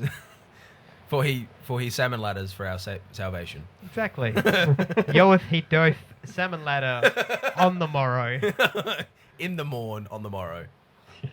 He shall have his loaf of bread. And I did saith unto him, go forth and bring the protein powder of whey. What we need to do is my next fan art for. Okay, cool. I like thing. it. So I've got an I actually idea. have I'm an not idea. going to say anything, but I was going to say it, but I thought no. Yeah, I'm no, gonna Save it. Put it in the Save it. feedback thread. I Yeah, like it. yeah. I like it. All right, Braden. So fire off with the question from Mr. CrossFit. Alright, Mr. CrossFit has a two-part question. First part being, Blake's defining moment was more in Thor 2 with his redemption and taking of the throne over the Avengers, as we said last week. Mm-hmm. Thoughts? Sorry, Yeah. can you repeat that question? So Loki's defining moment was Loki's more in Thor defining 2. moment, right, yes. Yep. Was more in Thor 2 with his redemption and taking over the throne over the Avengers. Mm-hmm. So what are your thoughts on that? I think... I don't know about his... I think he's had, I guess, a series of defining moments, really being the Avengers, but being a big part of it. Taking over the throne was really only the end of Thor 2. Yep. So I guess his time in the Avengers probably was more of his defining moment. But he was a very different character in Thor 2 than he was in the Avengers, being that he wasn't sort of hell-bent on taking over. Yep. I don't know if that was just because he was sort of being held by Thor and everything like that. Yeah, you know what's going to suck? It's going to be like 10 years before we find out what Loki's going to do on that throne, and I just won't want to sit through that. Fuck you. That's too fucking long to wait. No, I mean, I think I kind of agree with Braden on this one. Like, I do as well. Yeah. Avengers, he was like the douchebag, I'm an angry teenager, rah, rah, rah. When it came to Thor 2, and he eventually took the throne, albeit by fraud, Yeah. he was seeking redemption of some sort. He was trying to grasp... Well, he's clearly not putting Jotunheim in danger. Yeah, that's the thing. He was trying to fit that redemption story, but I think ultimately the redemption story doesn't really fit Loki. Mm-hmm. But obviously he gets overthrown because there's the Age of Ultron ad where Thor is clearly like, well, it seems that Thor is now in charge of Jotunheim. So that where they muck around with the mallet. I will go one step further and say we haven't seen Loki's defining moment yet. It's going to come at the end of the trilogy when Loki is going to be the dude who sacrifices himself to stop Thanos, I reckon. Fair enough. Yeah. I don't know the backstory, but No, yeah, you go for I do see that we haven't seen Loki yet. Yeah. I'm a bit of a nerd in terms of I like Greek mythology, and if you look into it, Loki is the god of chaos. We haven't seen the chaos out of him yet. We've seen him be a little 5-year-old boy that doesn't get his truck. Yeah. Yeah. But we haven't seen the full-on adult chaos yet. And You're exactly that's right. That's what's coming up. I So think, yeah, I agree. So I agree. I don't think we've seen his defining moment yet. I think Ragnarok is going to have a lot to do with it. I mean, I Ragnarok agree. is their afterlife. It's their Valhalla. So I think that's going to have a lot to do with it. Yeah, I mean, Loki's going to be a lot closely aligned with the Joker sort of chaos that comes with it. Yeah. So, and the Riddler chaos. So if you take That's both of we those talked about together, last week. Why the question was Joker or Loki is because they are chaos. Yeah, they are pretty much chaos. One is just more chaos than the other. Yeah, so once we get that evolution of Loki, then you will see a defining moment. But up to this point in time, it's kind of like, it's not there. It's at the moment, whitewash. it's kind of like we've had a fake Loki. Yeah. And we really need the real Loki to come in. It's just going to take some time for him to get Absolutely. there, sometime in phase 3. Yep. Something like that. You've just got to be patient and wait for these things to happen. So, I mean, okay, so I think we've all got, things to work on. Like, you've got to be patient to work out on who Wells is, and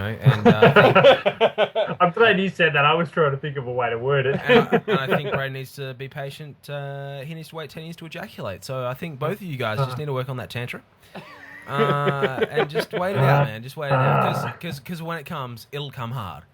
Yeah, well, that's it. But no, I don't think we've seen Loki's defining moment or his cum shot yet. All right, so what's Thor 4, Loki's cum shot. Thor 4, the money shot. Yeah. Now, the same way Iron Man 4, the real Mandarin. Now, or the rise of the Mandarin. Will it be a Mandarin or will it be a full-blown orange? Or just a navel? I think it's Some more like sort to be of a tan yellow. Now, what's part 2 of the question? Part 2 of the question, who is more of a threat, the Dark Elves or Thanos? Thanos is supposed to be the big bad of the MCU, and Loki has no trouble allying with him, someone who wants to kill the universe, but apparently Dark Elves are beyond the pale. I actually kind of found Dark Elves to be more of an intimate threat. Imminent. That's the word. You win your $10 words out of a 50-cent mouth again, Adam. So yeah, I think they're more of a threat at the present point, whereas Thanos is like, oh, here is a tsunami. It'll take 10 years to get to us. I hope Braden can wait. Yeah. Go. I was a bit disappointed with how the Dark Elves got taken down. I expected more out of them, and so I'm sort of hoping that wasn't what killed the Dark Elves, and we're actually going to see them come back. Yeah. Because they were such a strong force, and they were so terrified of them. Yet, he got taken down by, tardy. What is it? Natalie Portman. Yeah. Oh, she's cute. Yeah, she's cute, but look at the Dark Elves. They're so big, powerful, and scary. But oh wait, this tiny little Earthling is going to take them out. Like I can't believe that.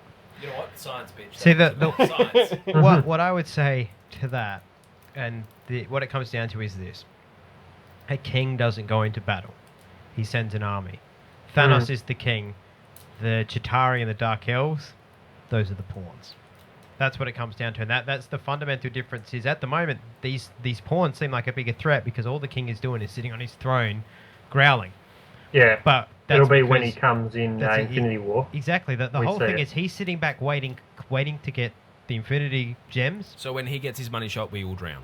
Yeah. Yeah. That's fair. So that's basically what we're seeing so far. It's like, wow, okay, what we're seeing is a fight, say, between, I don't know, Anglo-Celts who had no weaponry and like hardcore decked out Vikings. That's, say, humans versus Chitauri or humans versus Dark Elves.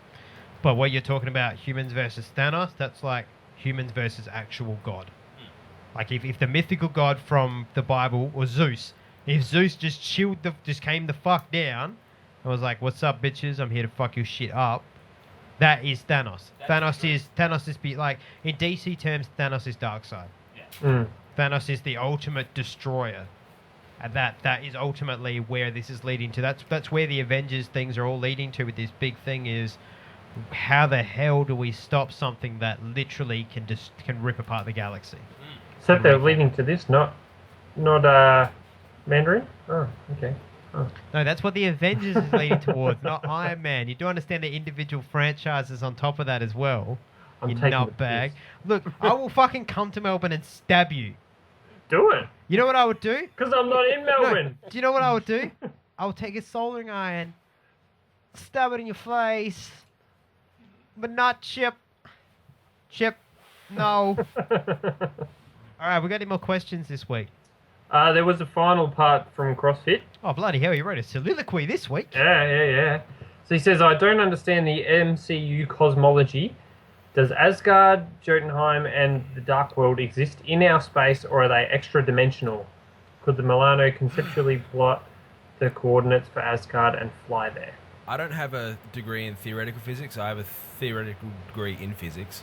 So, so essentially, it comes back to I believe it comes back to the diagram that Thor drew in Portman's Panties notebook. Yep, Thor Dark 1. World. If you look at the tree. That was the second one. Oh no, that was the first one where they're sitting on top of where he originally got exiled. That's the first one, isn't it? Yeah, that's the first one, but this happened in the second one. Okay. Oh, God.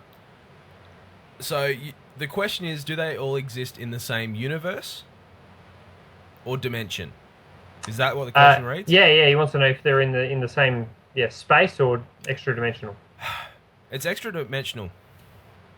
Yeah, Simple as that. they're alternate dimensions This comes within back the to one the parfait universe. theory. Or See, the that onion Thor theory. also mentioned that they could be seen at times through a telescope. So that says otherwise. It's the parfait theory.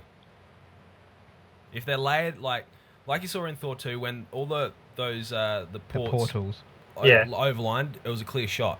Yeah. So basically, at any point in time, say if you've got, I don't know, what's the you know how when you were a kid you saw the solar system was on those rotating things.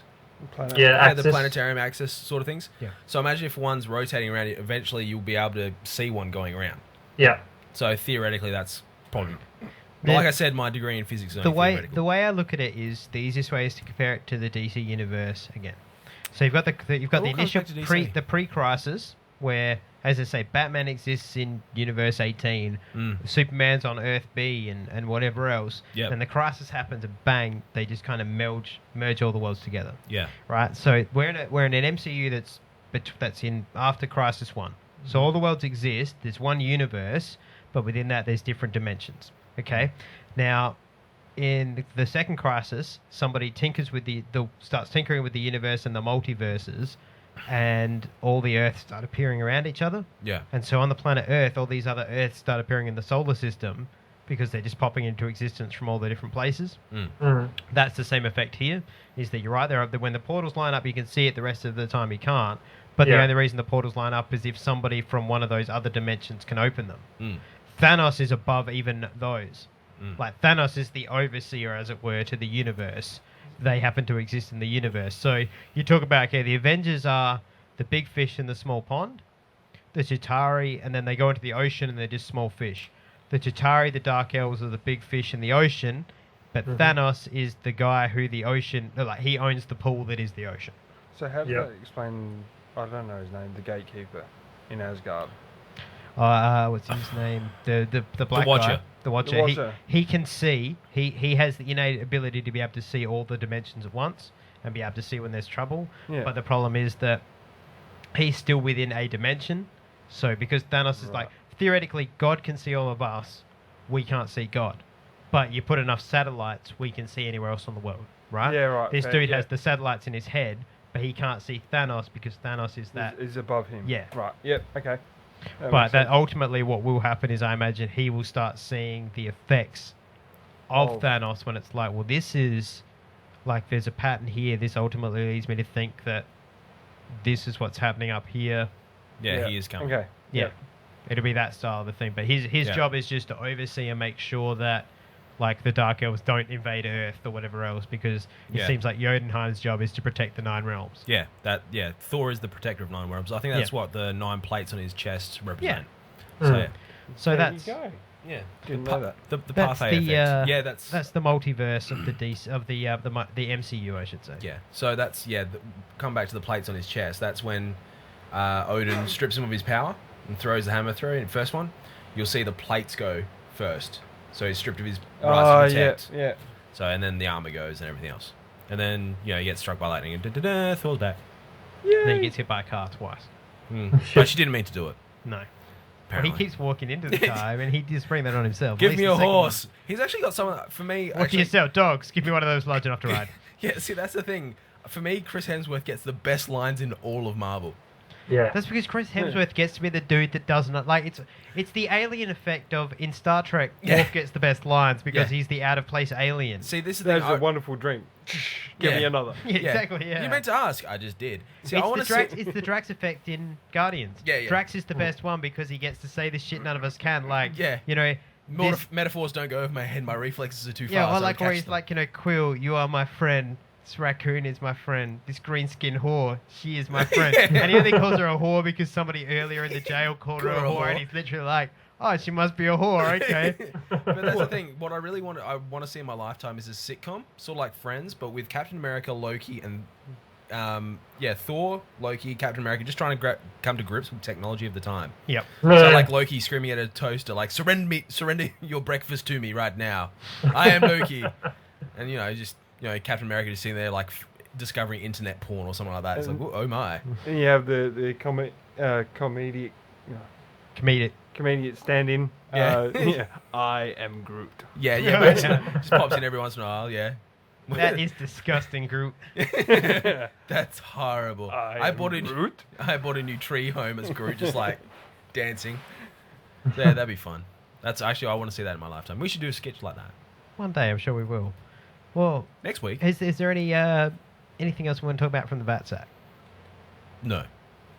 That's it for this week? Okay. Well, this was a fun little romp into the MCU. It was a nice little preview, a toe in the water, as it were. I don't want to go back. I want to go back eventually and start properly. Yeah. And look through them all and then see how we, like I say, when we get a little bit further down the track in the MCU, when it's time to go back, we'll go back on the show, we'll watch them all, and then we'll actually I like to rate do it what chronologically these as well. Yeah. If we did it right, if we did it chronologically, I feel like everything would make sense because up to this, it's sort of been a headache. Yeah. And for me, they almost haven't released it chronologically right. Yeah. Maybe it's the fact that technology at the time, like the first Iron Man was what? 2005. So CGI and technology has actually, it's been 10 years. Yeah.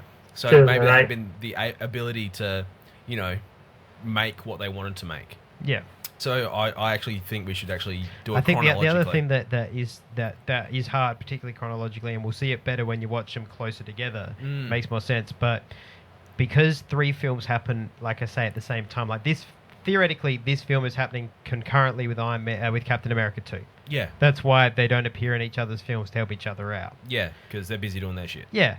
And so what's different is when you watch them closer together, you don't lose that. Like you do in a cinema where you're like, oh, okay, what was Thor doing again? When you watch closer together, you're like, oh, right, because that happened there and then that ties into that and whatever else. Yeah. So, yeah, well, no, this was a fun romp, and I'm sure we will come back to the MCU, but ultimately we are DCU bound. Yeah. Now, unfortunately, we won't be here next week. We would love to have joined you, but for some reason, the TV just decided not to schedule a single bloody program. So, yeah, we're going to take a creative week. A creative week's hiatus and come back at you with some very exciting things. We won't spoil them. We've got some exciting things in store. I'm shaving my beard. And we'll also be coming back. Didn't know you were going to cut your testicles off. How about that? And we'll also be coming back to talk about Flash, Gotham, and Arrow will come back in the same week. Yes. Hopefully, so we'll be back to normal. So we'll be back the week after next. It's actually a pretty big ep. It's a landmark for us, isn't it? Yeah, it's the Twincentennial. Yeah, Twincentennial episode. It's exciting. I honestly didn't think we'd make it this far. I was pretty proud we did. I'm surprised that you made it this far. I knew Brandon I would. I'm surprised I haven't kicked you in the head yet. So it's been good. It's been good. That's right. I just bring the editor out whenever you want to be a douche. He's just all like, I could cut him all He's too drunk out. to do anything. I will take him out of the podcast. Yeah. So, yeah. And push him out the window. No, yeah. Bruce Wayne, why are you dressed as Batman? Actually, yeah, so it's a tie between Chris Hemsworth and Chris Walken for the best lines in DC and MCU. And Marvel. Yeah. Yeah, I can see that. Yeah. Chip, well no. then, Chip, no. Fine. Well then, I think that brings us to the end of the show for this week. Would everybody agree? Yeah, no, absolutely. Is there any closing notes I'd like to say before we go? I'm going to enjoy the week off. You slack bastard. Wow, you're the real conversation killer there with Terry. Hey fans, fuck you. That's why. Sorry, didn't I tell you I just got a job with CW writing for Flash, so that is essentially my job. Fans, fuck you. Wells is going to roll through it.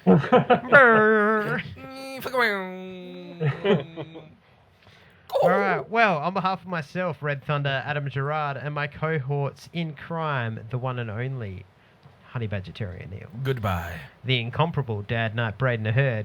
Thank you, guys. And the statically charged Mr. Electrocutioner, See ya. Matt Richards. Oh, he never lets me get there. He never lets me get there, does he? See, doesn't understand the nuances of my Christopher Walken pausing. No, I don't. I'm sorry. I'm bad at my job. All right?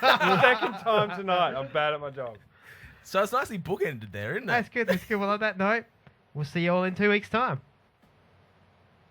Bye. See ya. And who are you? I'm Batman. I'm Batman. I'm Batman. I'm Batman. I'm Batman. Yes, I'm Batman. Telegram. I am Batman. I'm Batman. I'm Batman. I'm Batman. You sound like Cookie Monster. I'm Batman. That's Batman. I'm Batman. I'm Batman. I'm thirsty. I'm hungry. I'm Batman. I'm Batman. I'm Batman.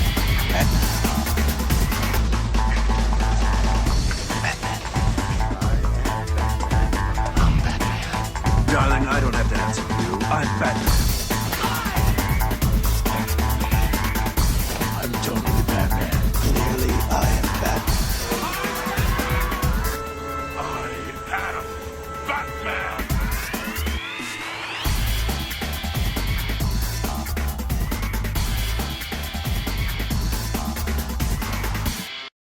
This has been a Cabana production.